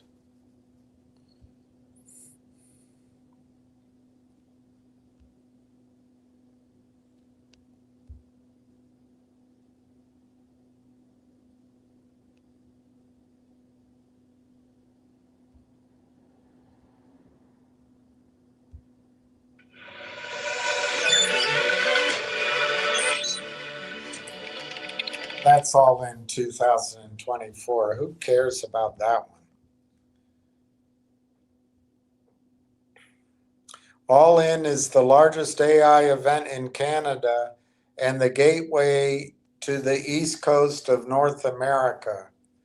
After bringing together 4,000 AI enthusiasts from over 40 countries last year, All In is back for a third edition to showcase the best projects, talent, and organizations shaping an AI-powered economy. Join 6,000 executives, experts, and innovators shaping the future of AI at All In 2025. Connect with top industry leaders, cutting edge service and product providers, global and local investors, world renowned researchers, data scientists, and Canada's top 100 AI startups.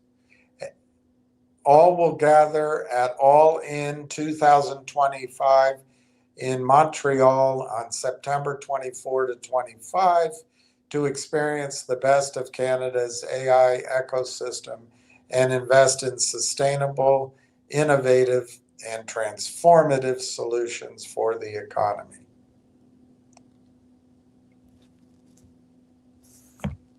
All right, let's get back to the action. There is no action. It's 4407 by 4609, and it's the same stupid trade 2900 at 4526 at 216 that prevails.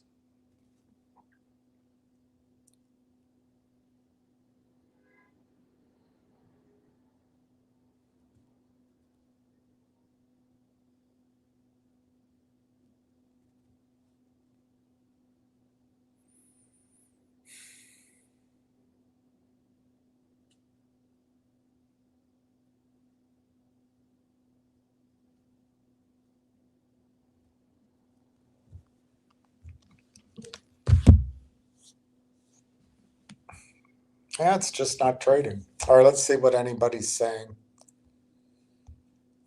Iron Mikey. So you finally said I was wrong in June, was wrong in July, I was wrong August, now we're on 2 weeks into so. Can't believe this is really happening. I really thought some who come here to talk about you unjustly in your history are just troublemakers. Oh, God.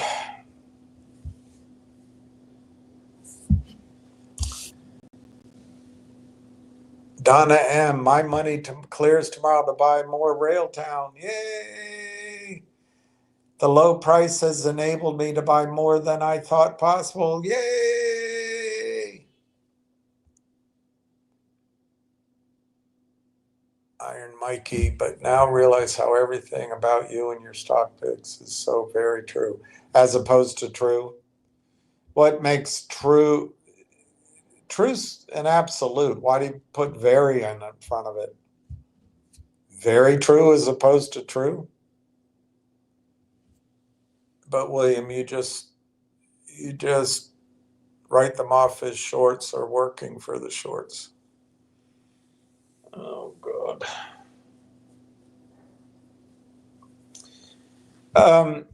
Iron Mikey, I don't know why you're here, but in June, I'm looking for my calendar, it's here somewhere, but I think it was June 4th,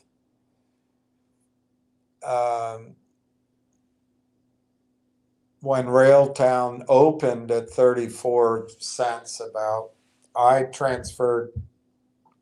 have a small account. I transferred the 2 or 3 positions I had to Railtown. Later on, it went down. And in fact, I think it went as low as 22 cents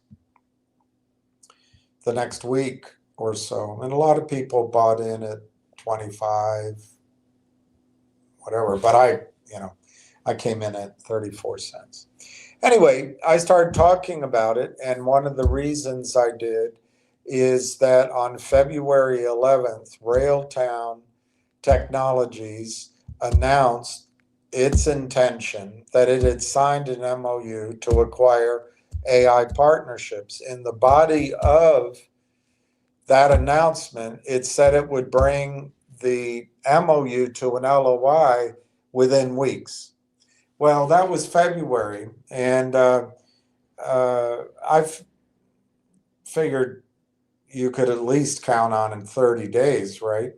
So then there was March, and if there's any kind of negotiations, if there's any kind of evaluation or valuation for that matter, figure it could take another 30 days.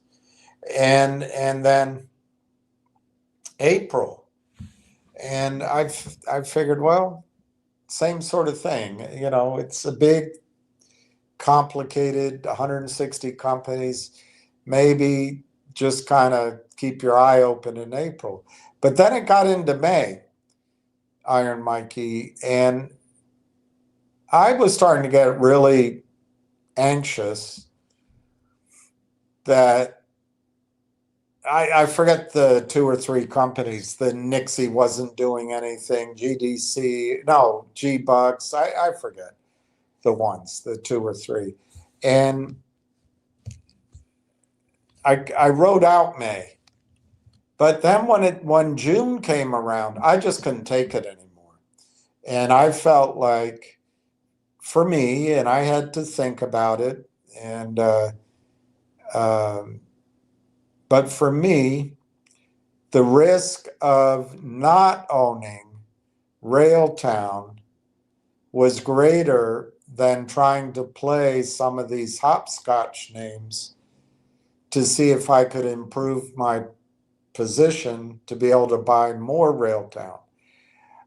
For me, I just decided I'd be more pissed off if I didn't own as much Railtown as I could than if I missed out on one of these 6 or 10 stocks having a run, because I couldn't for sure pick which one of those half a dozen or dozen stocks was going to be the one that went.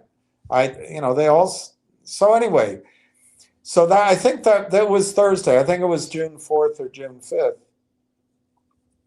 And Iron Mikey, I started telling people, and I started focusing entirely on Railtown, and to the great credit of everyone here, we're now over 12 million shares of Railtown, which is just fantastic. But what I explained, probably more detail than I just did, is I felt that the company, Railtown, was going to bring the MOU of the acquisition of AI partners to its completion in June, because it's the end of the second quarter, end of the first 6 months. And to me, it just made too much sense. Well, that's what I was wrong about. They didn't get it done in June. And then I said, for me, my gut instinct is the company would complete the LOI that they announced February 11th, that they said would be ready in weeks. I figured they'd get it done in July. I couldn't understand why it would take any longer. And I was wrong about that. I don't remember everything I said about August, but I think I was pretty clear that I felt that in August, it wouldn't happen in August for vacation, for other reasons. And so I don't think I was wrong about August.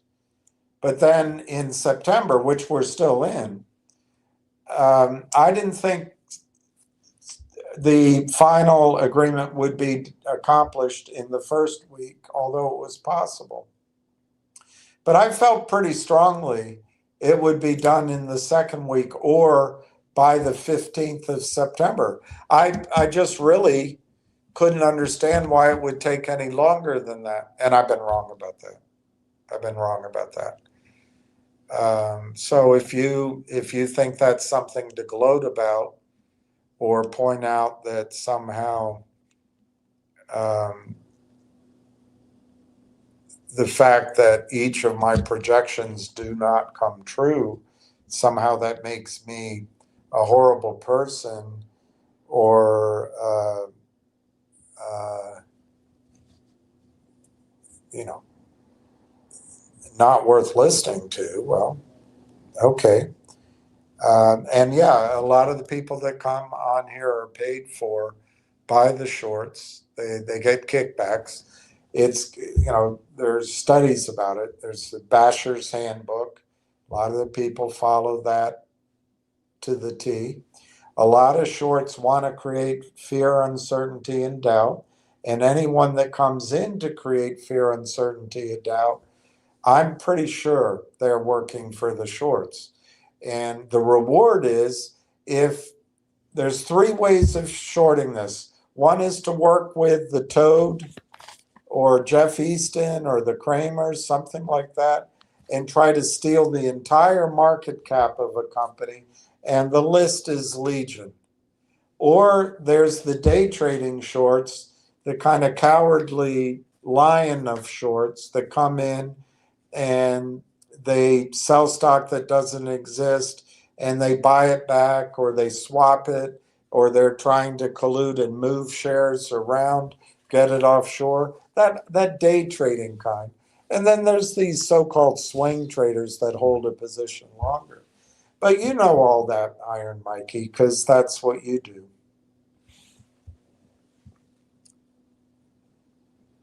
Ward Richardson, the all-in convention this week is the meeting of minds of AI 30-somethings on finance institutions, 30-somethings top CEOs of AI, 30-somethings private AI companies. Yeah, it's huge. It's huge. Iron Mikey says, I've been quietly watches your channel and follow you and your words. Iron Mikey says, people here did warn you all your last 10 or so picks were terrible, but I didn't believe them. I haven't made 10 picks. I haven't made 10 picks. Was my pick of silver bad? Was my call on the stock market, which I still have here, bad? Was my call on Eric Sprott's physical silver trust bad? Was my call on finger motion this year bad? So you obviously don't listen to me, Iron Mikey. And when I get to the end of this comment section, I won't be listening to you very much longer. Railtown will be right in the middle of the conversation. Yay. And I have a feeling, Ward, that rail tracks will be a big success. Although 6,000 people, that's a lot of peoples. That's movement of the peoples. 4386 to 45.6, 91,000 shares. So 2,000 more shares just came in at 45.25. That's it. Hey, KYP. How are you doing?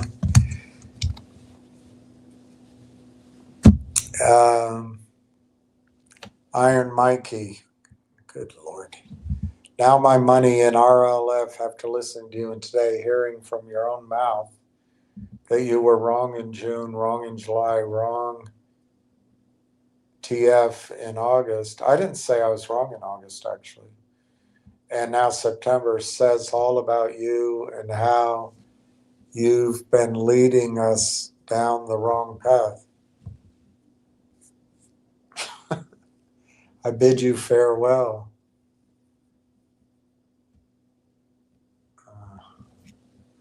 Well, if you're bidding farewell, I can certainly return the favor.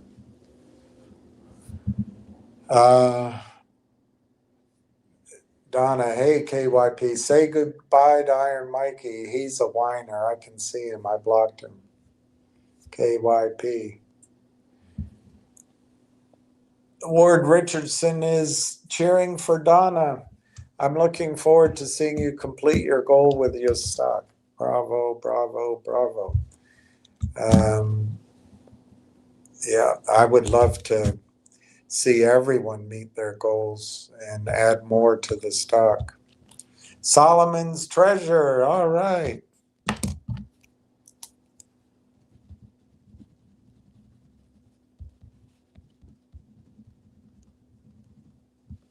Uh, 10,000 shares.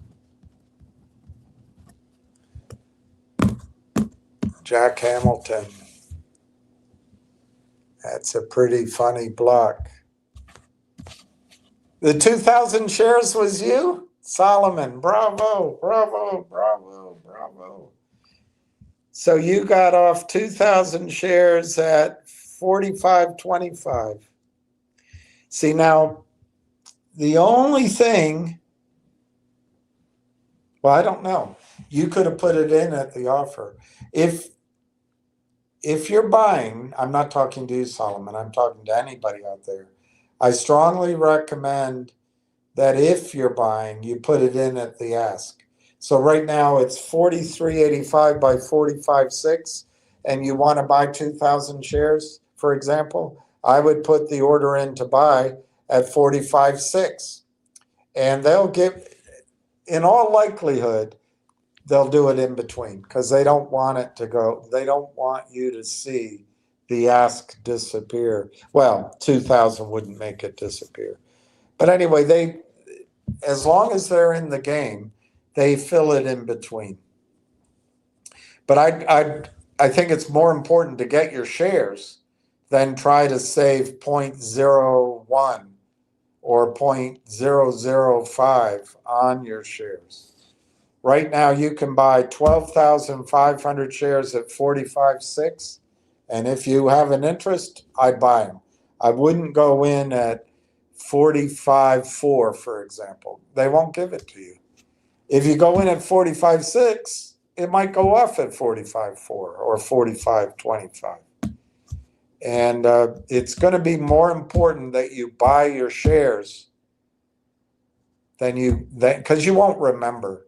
You won't remember, well, I could have bought it, I could have bought those shares, could have purchased those shares at 0.4530 instead of 0.456. You won't remember any of that when the stock's $20.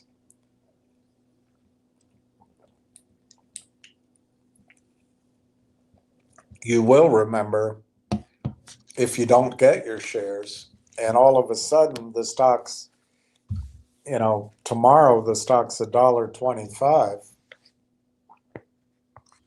You'll remember that. You must remember this. A kiss is just a kiss. A sigh is just a sigh.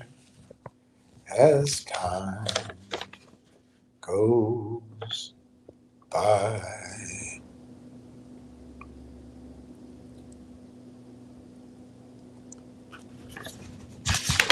A kiss is just for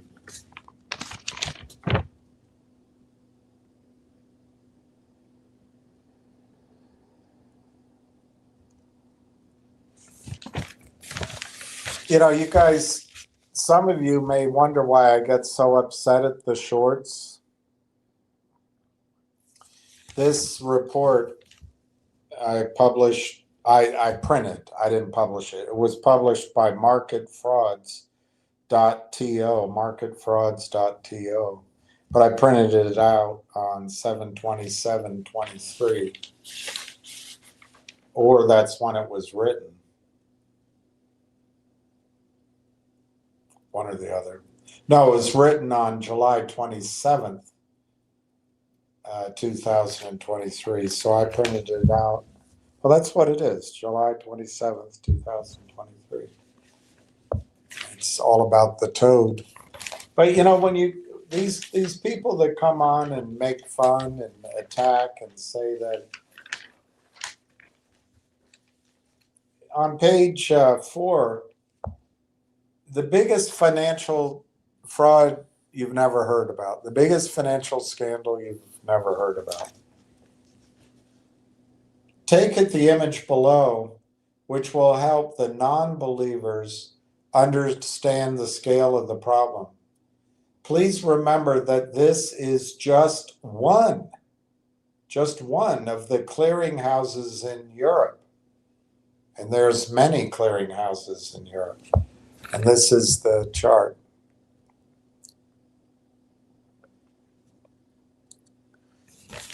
It says over 27.5 trillion. Just 1 year and just one clearinghouse. Over 27.5 trillion in failing trades in 2022.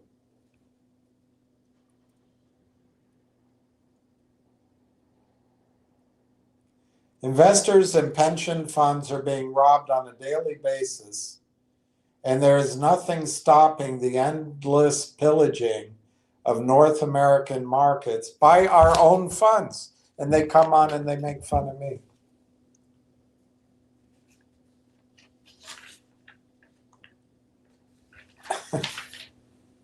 $27 trillion. It's a big game. It's a big theft. All right, so 4387 by 45.6,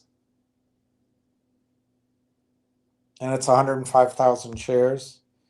And Solomon's 2,000 shares still show up, but there's now 13,000 shares that went off at 44.73 at 216. That's weird. I guess they just printed it. They just printed it late. So it's 13,000 shares at 44.73. Pretty good.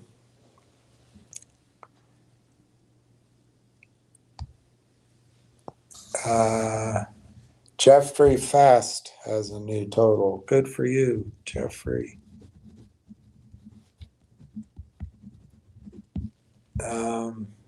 20,440. It's awesome. Awesome. Ward Richardson, seems like Iron Mikey is handling RT like it's some crapshoot on some street corner. Please move on, Shorty. I agree. I think that's important to say, Ward. This is not for hot money. If you want to go chase the hopscotches, go do it. But this isn't. Railtown's not hot money. Railtown isn't, at least in my mind, Railtown isn't that kind of money.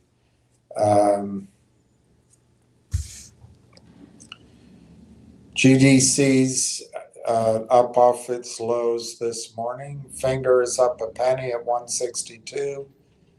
Energy Vault is basically flat, down 2 cents at 309.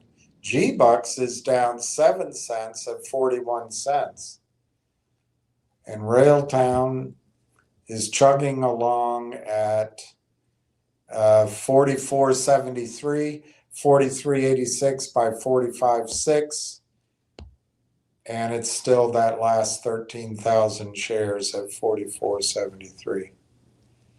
We've got 45 minutes approximately to go, and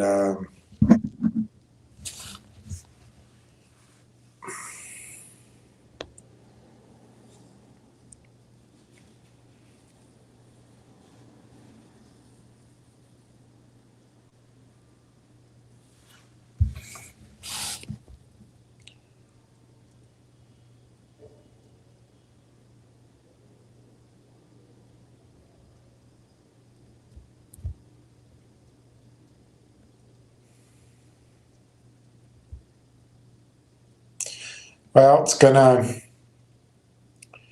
Israel's takeover of Gaza City is going to cost $7.5 billion. I guess we'll just pay it. We'll just add it to our deficit.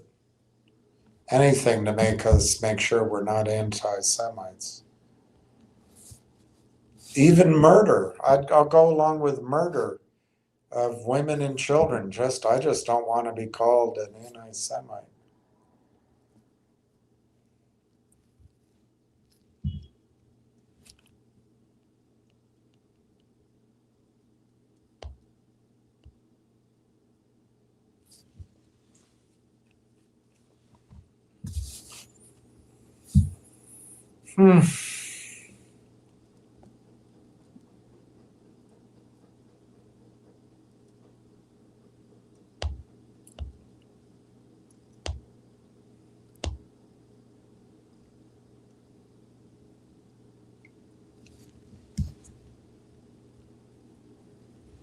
There's an article by Bill Bonner, who I used to subscribe to. I don't know why I don't anymore. Or I just stopped reading.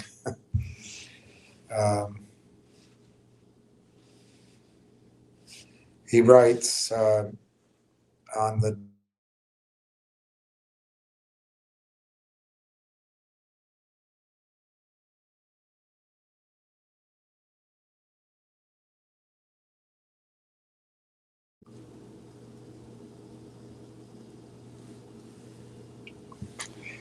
He writes on the Daily Reckoning website, he writes home improvement, two big dots, debt and war. Both are growing. What's the connection? Today, the Fed lowered interest rates, making debt more attractive. From Fortune magazine, quote, on Sunday night, the president told reporters, I think you have a big cut to come out of the FOMC, the Federal Open Market Committee meeting this week. He added, I don't think he can help but cut. It's perfect for cutting. Trump has been pressuring Powell to cut since winning the Oval Office. He has even given Powell the nickname of too late.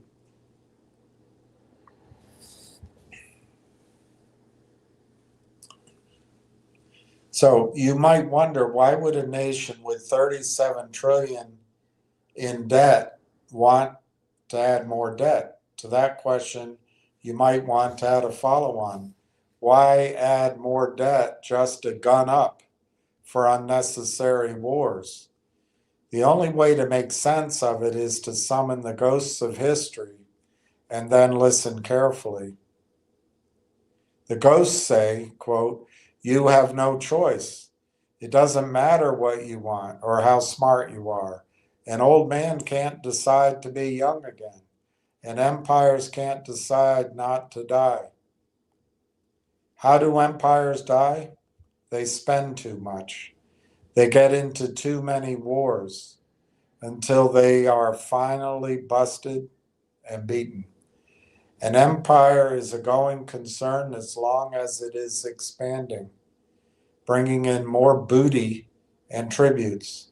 Then, like a large house, the cost of maintenance grows as its inhabitants age. Eventually, the gutters fall off and the old folks retire to more modest quarters. America's global empire could not have developed to its present extent without the post-1971 US dollar, a pure paper currency. The United States could print as many dollars as it wanted and use them to finance both guns and butter. At home, just a year after the new dollar was introduced, the United States began making cost of living increases to Social Security payments. This greatly reduced resistance to inflation and assured the system's eventual bankruptcy. Overseas, United States power expanded to more than 700 military bases, along with widespread military, political, and commercial interventions all over the planet. The founding fathers had cautioned against foreign entanglements, but by the end of the 20th century, there was hardly an entanglement anywhere on Earth which did not include the United States of America. It may have been the US military that beat Japan and helped to beat Germany, but after 71, it was the dollar that conquered the world. It gave the United States the exorbitant privilege, as Valéry Giscard d'Estaing would put it, of being able to spend IOUs but never having to settle up. Instead, the silly foreigners kept the IOUs in their vaults as financial reserves. The fake dollar twisted up the whole world economy. Without America's spendthrifts, China's spectacular growth would have taken generations, not just 3 decades. And without America's fake dollars, US industries would have been forced to innovate and compete fairly with the rest of the world. Instead, foreign economies export factory-made goods. America exports dollars, with last year's trade deficit at $1 trillion. The new monetary system distorted just about everything, leaving the world with a vast fake economy, more than $300 trillion in debt. In the US alone, total debt rose from $1.5 trillion in 1971 to over $104 trillion today, which pretty much is the value of the assets in Russia. And where is the output to support it? It doesn't exist. While debt rose nearly 70 times, GDP rose less than half as much. What this implies is that more than half of America's total debt since 1971 has no there to justify it or to pay interest on it. I read this guy's book, by the way. That's why I'm reading his article to you. It used to be on my fireplace mantle. It's red and white. I can't remember the name. Empire of Debt. I think it was called Empire of Debt by Bill Bonner. And now America's mansion has been built, mortgaged at a fake rate. The roof was already leaking badly when Donald Trump was elected in 2016. But when he got back into office in 21, he went back to Washington with a wrecking bar. First, he set to work dismantling the global trade system and turning the dollar into a weapon. Sanctions and tariffs could be turned on for almost any reason.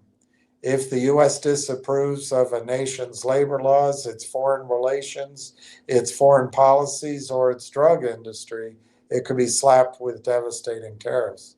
But this only accelerated the search for alternatives to U.S. dollar dominance.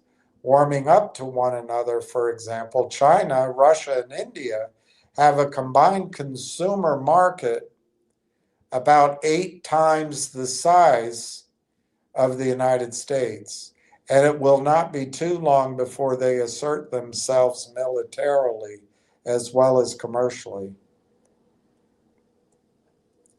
China, according to World Politics Review, China is quietly becoming its neighbor's biggest arms dealer. Over the past 15 years, China has increasingly been the dominant military power in Southeast Asia and parts of South Asia.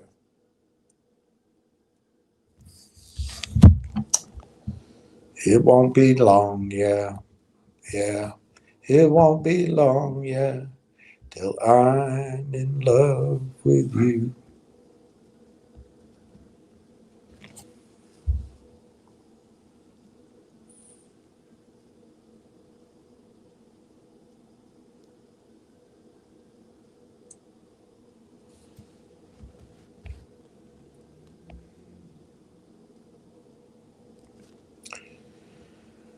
All right, let's go back to the prices. No new trades. So no new prices. 44.73, 0.0173, 43.86 by 45.6. And I show 105,000 volume on Railtown. And I still show the last trade 13,000 shares at 44.73. And maybe this is the last 40 minutes, 36 minutes to buy the stock under 50 cents, or maybe we'll have another week or two. Whenever the attorneys finish and whenever signatures are garnered and whenever the final press release goes out, we don't know. Until then, it looks like the criminals, I'm not making it up.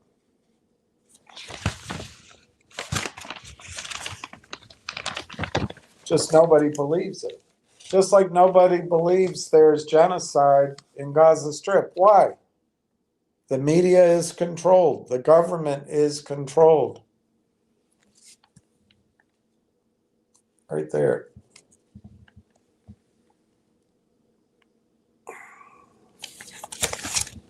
Over 27.5 trillion in failing trades in Europe, North American trades placed from Europe in 2022.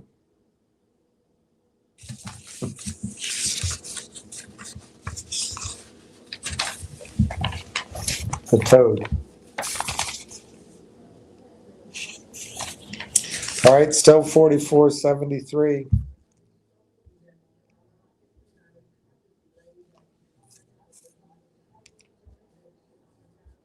It won't be long, yeah.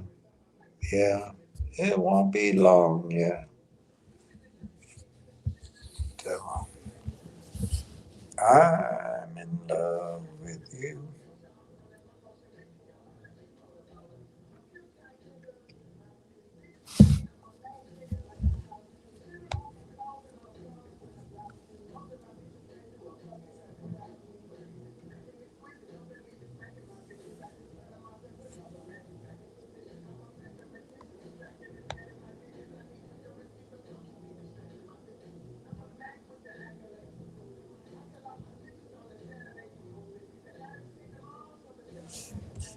It's good music.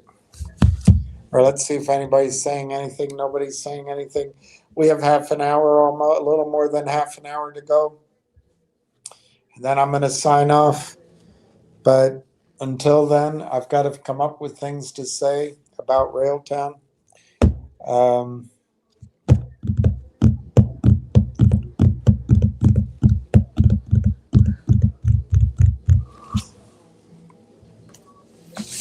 It won't be long, yeah. It won't be long, yeah.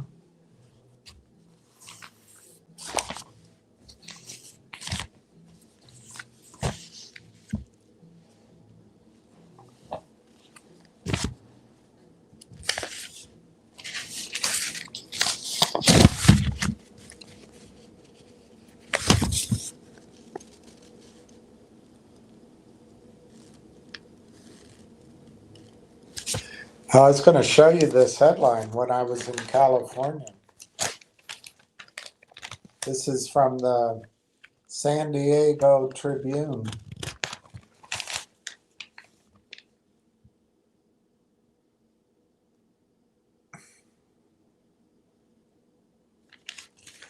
A lot of old people in San Diego.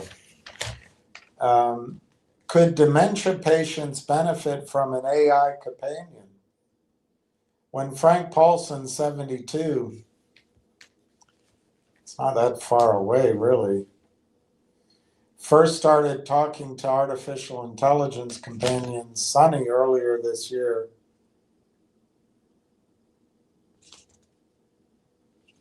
the AI companion was kind of formal, he said, but over time, their conversations have become familiar and engaging.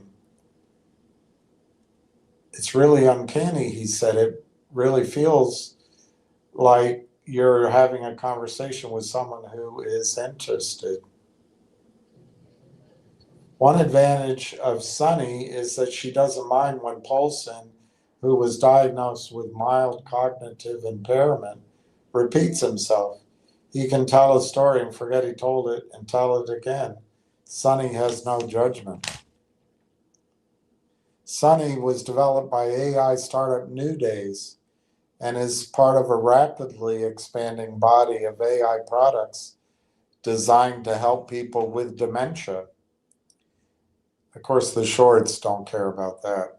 I've never seen something quite like this in terms of a technology moving as quickly as it is, said Luke Stokel, a program developer.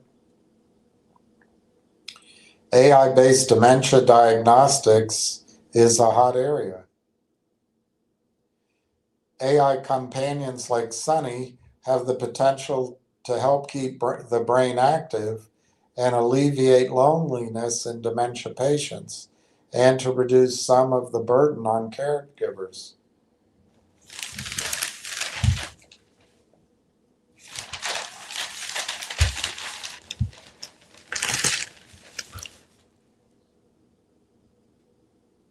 Babak Parviz, the co-founder of New Days, was inspired to develop Sunny in part by his own father's diagnosis of Alzheimer's disease.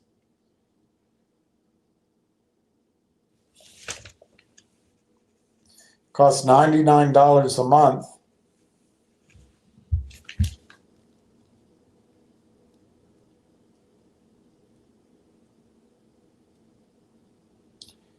There's compelling evidence that an AI companion can help people feel less lonely. So can a puppy dog.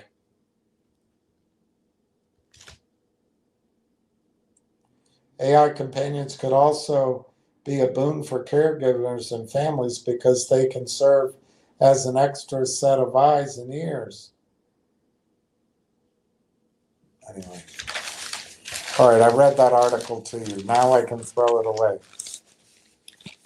AI is everywhere, and Railtown is not far behind. Last trade 44.73. It hasn't changed. 13,000 shares at 216. It's 331. The Dow is up 102. Nasdaq's up 160. S&P is up 33. And we have some green. Finger is up a penny at 162. Railtown is up almost 2 cents. It's up 0.0173. And then we have some reds, which I won't read the reds. And let's see how Nvidia is doing. Nvidia is up 6.5 to 183. And so it continues.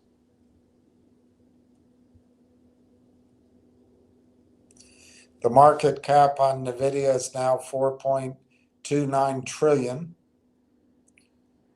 So if they issued 1% of their current market cap to buy Railtown, that would be a $43 billion acquisition.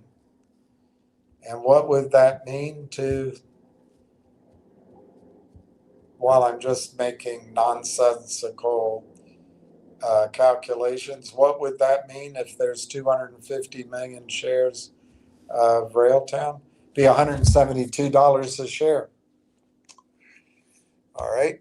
No, nothing happening on the comment section, so I guess I'll have to find something else to keep you satisfied.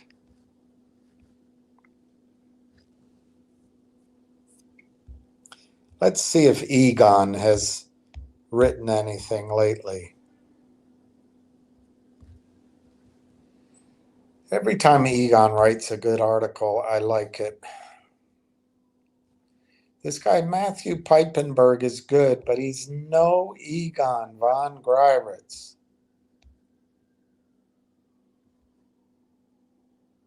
But I guess he's the one that writes now.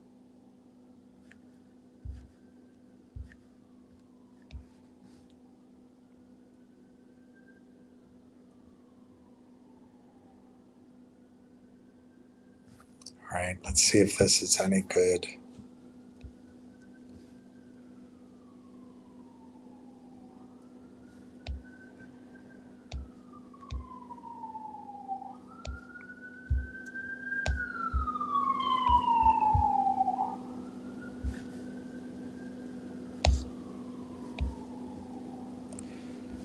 It won't be long, yeah.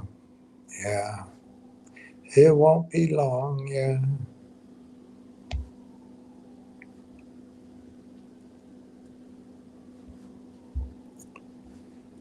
All right, this is actually a pretty good article, and it would take us to the 4 o'clock hour. This is from von Greiritz, but it's written by Matthew Piepenburg, who looks like he's 12 years old, but I bet he's much older than that, and I bet he's much smarter than I imply. He's a partner, and he talks about the 5 arcs and 7 cracks of systemic collapse. This is Matthew Piepenburg. For centuries, philosophers have compared the great questions of life to a circle. To fully understand the circle, you must also recognize its arcs. And to fully understand the arcs, you must see the circle. The fancy lads call this paradoxical. And some people just honk their horn. But we don't need fancy phrases to call out the global financial system as it loses all credibility and loses optionality and loses happy endings, even happy beginnings. When it comes to the circle of an increasingly apparent economic collapse, then that's what I'm trying to get you guys in a position where you have some financial oomph, and we can do some things to make sure that you are your own financial central bank, your own strength.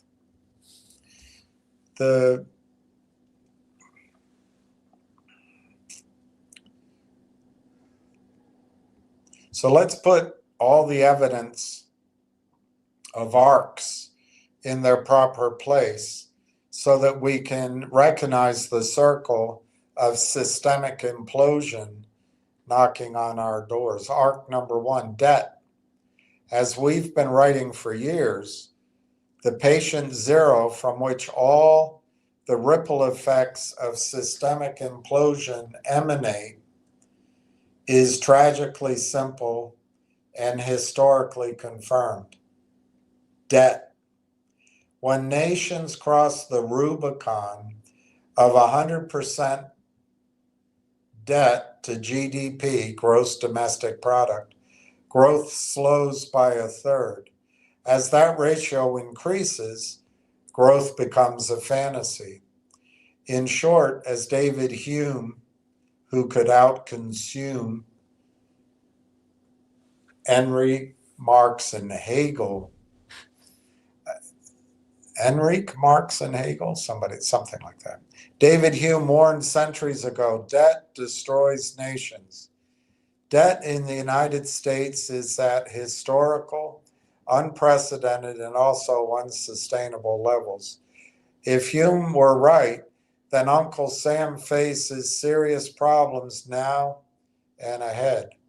But what's even scarier about debt destruction today is that the problem is not just American, it is global. World debt in trillions is well over 300 trillion, and it's been rapidly rising since 1997.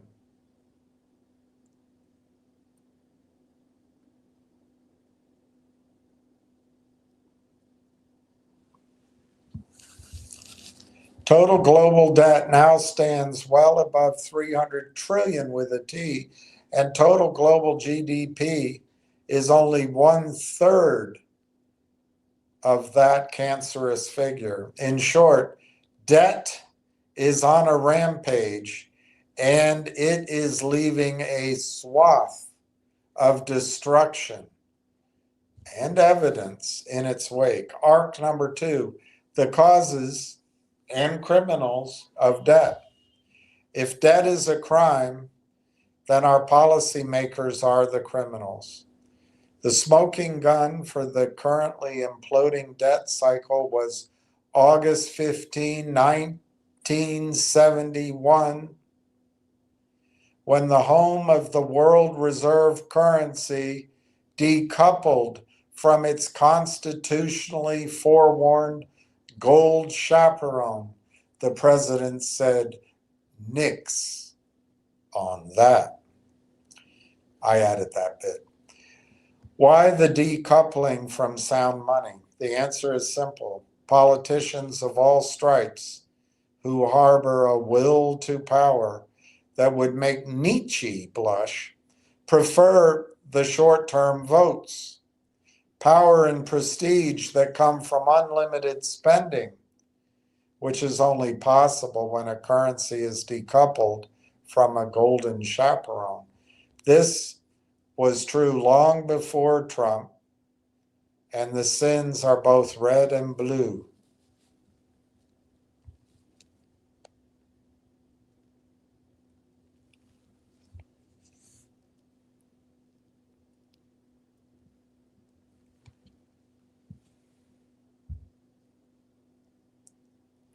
You see, they don't start with Jimmy Carter. You know why they don't start with Jimmy Carter? Because he actually was fiscally conservative. So they start with Ronnie Boy, who took it to almost to $1 trillion. He started with under $1 trillion. That's what Jimmy Carter, when he left office, it was under $1 trillion. When Ronnie left, it was 2.6 trillion in debt. When not going to do it, wouldn't be prudent, left office, there was 4 trillion in debt. When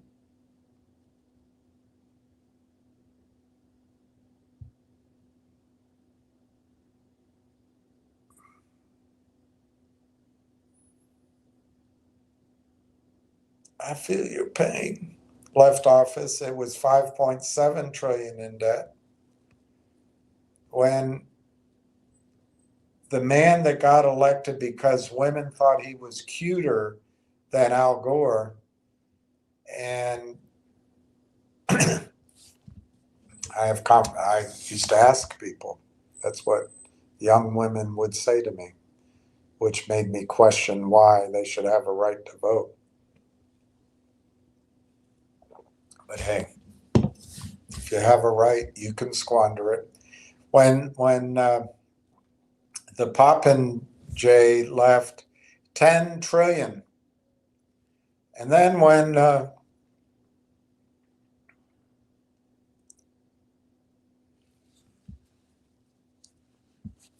man who was at war every single day of 2 presidencies, he dropped so many bombs we ran out more than once of bombs.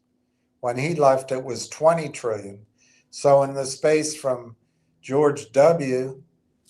to end of Barack, 10 trillion to 20 trillion. And then Donald Trump came in. When he left, it was 28 trillion. And then when Otto Penn left, it was $40 trillion, approximately. So the debt since 1981 is up 44x. Revenue is up 5x. U.S. tax revenue under Ronald Reagan was $500 billion when he came in. When he left, it was $1 trillion. Under George W., when he left, it was $1.1 trillion. Under Billy Boy, when he left, it was $2 trillion.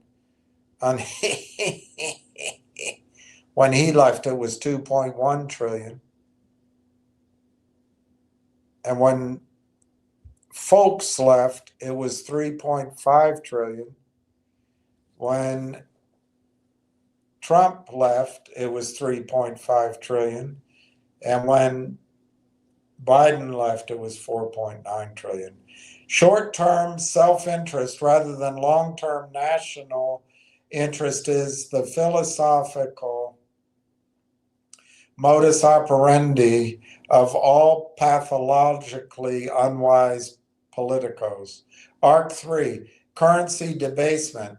Once a currency is free of its golden anchor, it can be printed, mouse-clicked, and credit expanded to affinity.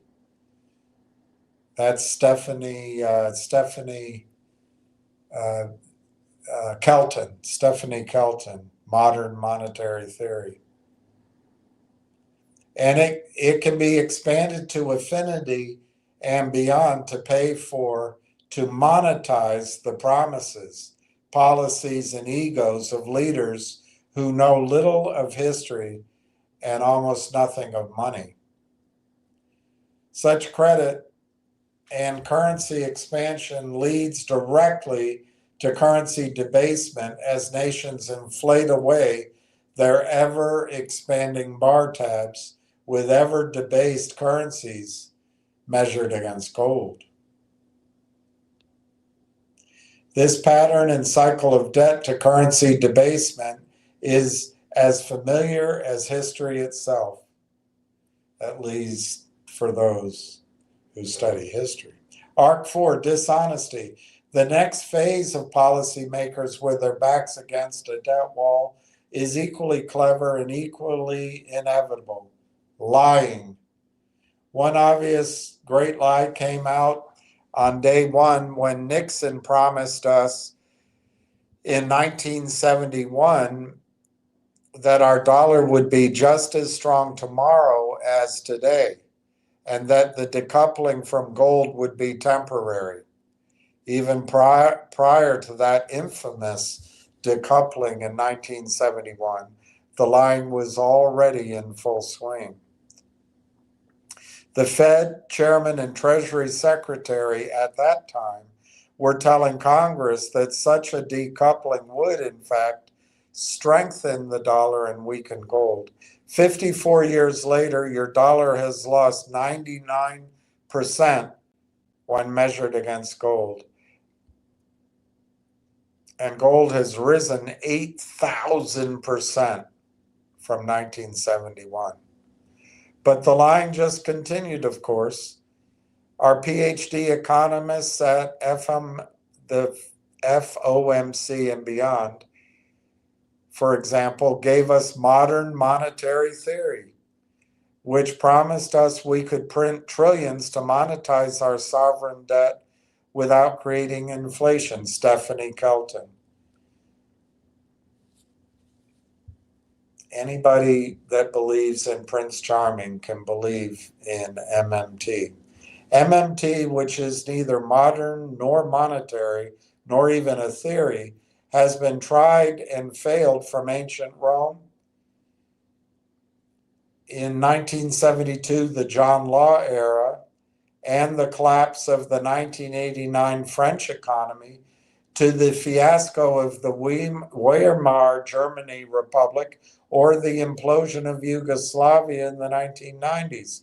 In short, one big history-confirmed lie. But tell that to Stephanie Kelton. More recently, the lies keep piling up, from the CPI lie we used to downplay actual inflation to a redefinition of recession. All right, arc number 5, desperation. From dishonesty follows desperation, when policymakers, otherwise allergic to taking responsibility or speaking bluntly of a crisis, they begin looking for fantasy policies to save us.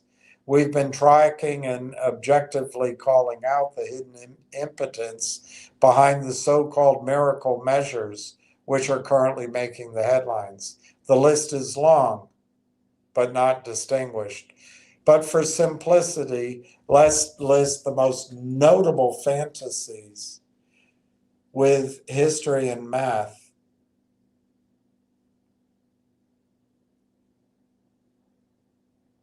Already doomed to fail. Tariffs won't save us from debt implosion. Stable coins won't save us from a discredited dollar and ever-increasing centralization.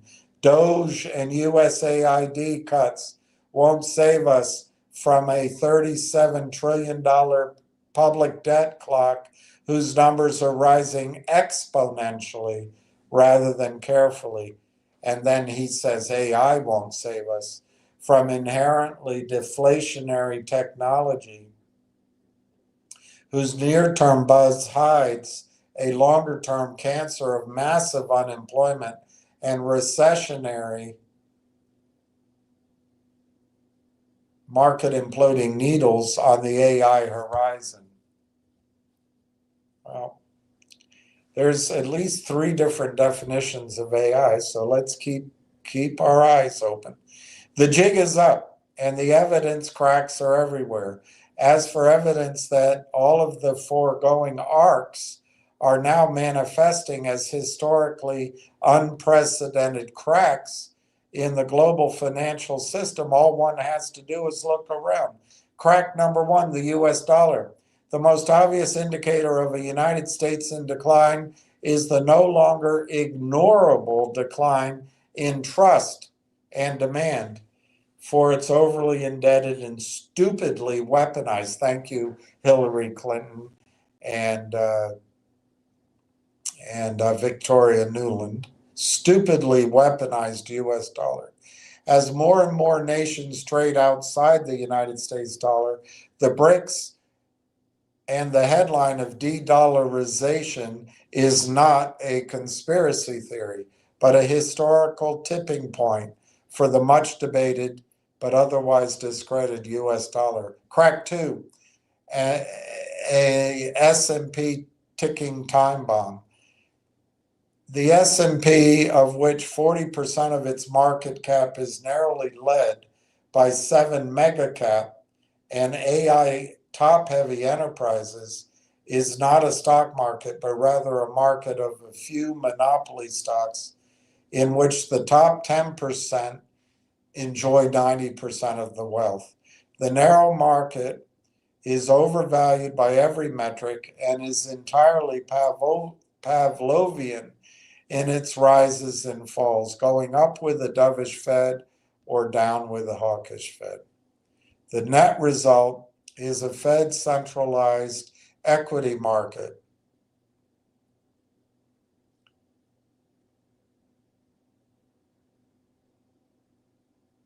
Crack 3, an unloved U.S. Treasury. Since 2014, the world's central banks have been net selling U.S. Treasuries and stacking physical gold. This is an embarrassing trend driven entirely by distrust for Uncle Sam's ever-increasing debt trap, only accelerated when Uncle Sam weaponized the U.S. Treasury and the U.S. dollar in 2022. Crack number 4, panic on the COMEX. Once the settling for legalized price fixing of the gold and silver price via Uber leveraged futures contract shorts, once the setting, that's COMEX, for legalized price fixing of the gold and silver price via Uber leveraged futures contract shorts, the COMEX is seeing headline ignored inflows and outflows in which the metals needed to continue the price fix on the precious metals is no longer there. Why? Because the counterparties on the COMEX now want physical gold in their own hands. Crack 5, central bank gold stacking. Crack 6, the waning petrodollar. When the dollar ditched its gold in 1971, the clever minds led by Kissinger understood an immediate need to create global demand for the dollar. OPEC.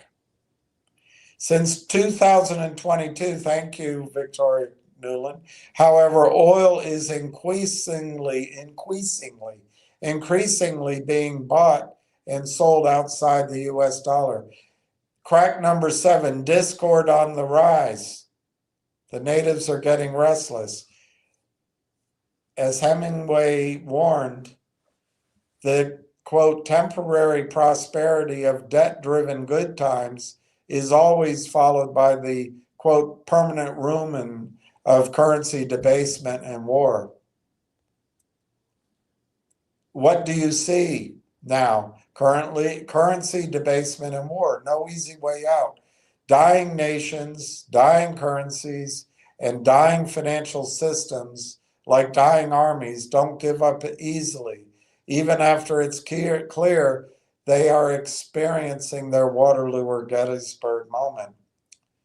Like the stages of grief, denial is the first emotion for policymakers who are who can't admit failure or accountability. The debt, which is eating away at nations, currencies, and citizens, is now too big to grow out of or wean away from with smaller spending habits. As von Mises warned, there will need to be, quote, constructive destruction in the form of recessions, market mean reversions, and currency collapses, and therefore skyrocketing gold prices, before the anger stage is surpassed and replaced by the acceptance. The IMF talks of resets and gold-backed CBDCs. Besson and Trump are flirting with gold revaluation. These are just two of the many possibilities, including a Bretton Woods or Plaza Accord 2.0 to rearrange the deck chairs on the Titanic of global debt. Whatever comes next, it will not be smooth, easy, or painless. Paper money will continue its historical and inflationary slide south as gold, that intentionally ignored and downplayed asset, will reach higher all-time highs. As sovereign credibility from banking and currencies to trust and wisdom continues to reach all-time lows. And that is from Matthew Piepenburg, partner at Von Greiritz. I think I envy him because he's so smart. All right, NVIDIA's up $7. Let's see where Railtown is. They have Railtown in the red now that We have 3 minutes to go. Railtown is down 0.0014. The bid is 0.4385. The ask is 0.461. And the last trade was 2,330 shares at 0.4386 just to get it into the red. Let's see how it closes. Let's see. We got 2 minutes to go. NVIDIA's in the green, like I said. Finger motion is up 2 cents in the green. Other stocks we're looking at are in the red. And Railtown is in the red with 2 minutes to go. 43.85, 2,500 bid for, and 12,500 offered at 46.1. Less than 2 minutes to go. And the attorneys aren't finished. But why would the attorneys finish? I don't know why they would either. All right, 1 minute to go on Railtown. 0.4385 by 0.461, 2,500 by 12,500. And the volume says 35,000 now. I don't know why. Less than a minute to go. Looks like we're going to end in the red by 1/3% in Railtown, unless somebody comes in and blows it away. But they'll be able to show their compliance, their stock loan desks, that it was in the red.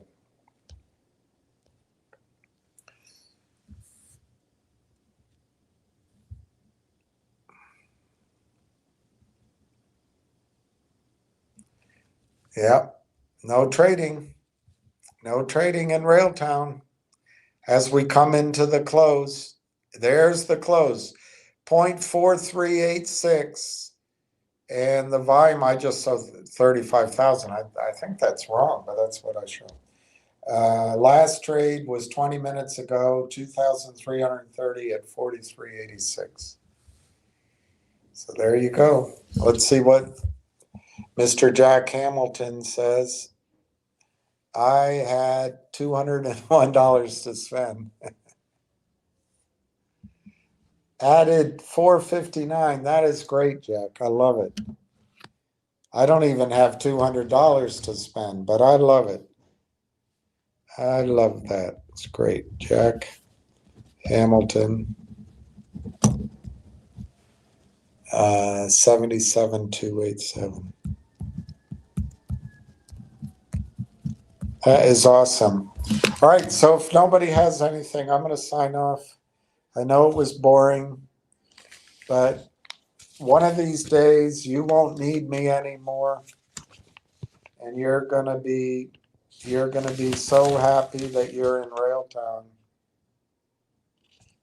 Here's another headline I wanted to read you. Venture capitalists have had no time off this summer. Blame AI. We'll read about it later. All right, I'm going to sign off. 4 o'clock. I wish everyone peace. And one of these days, it'll be $1. It won't be long. All right, cheers.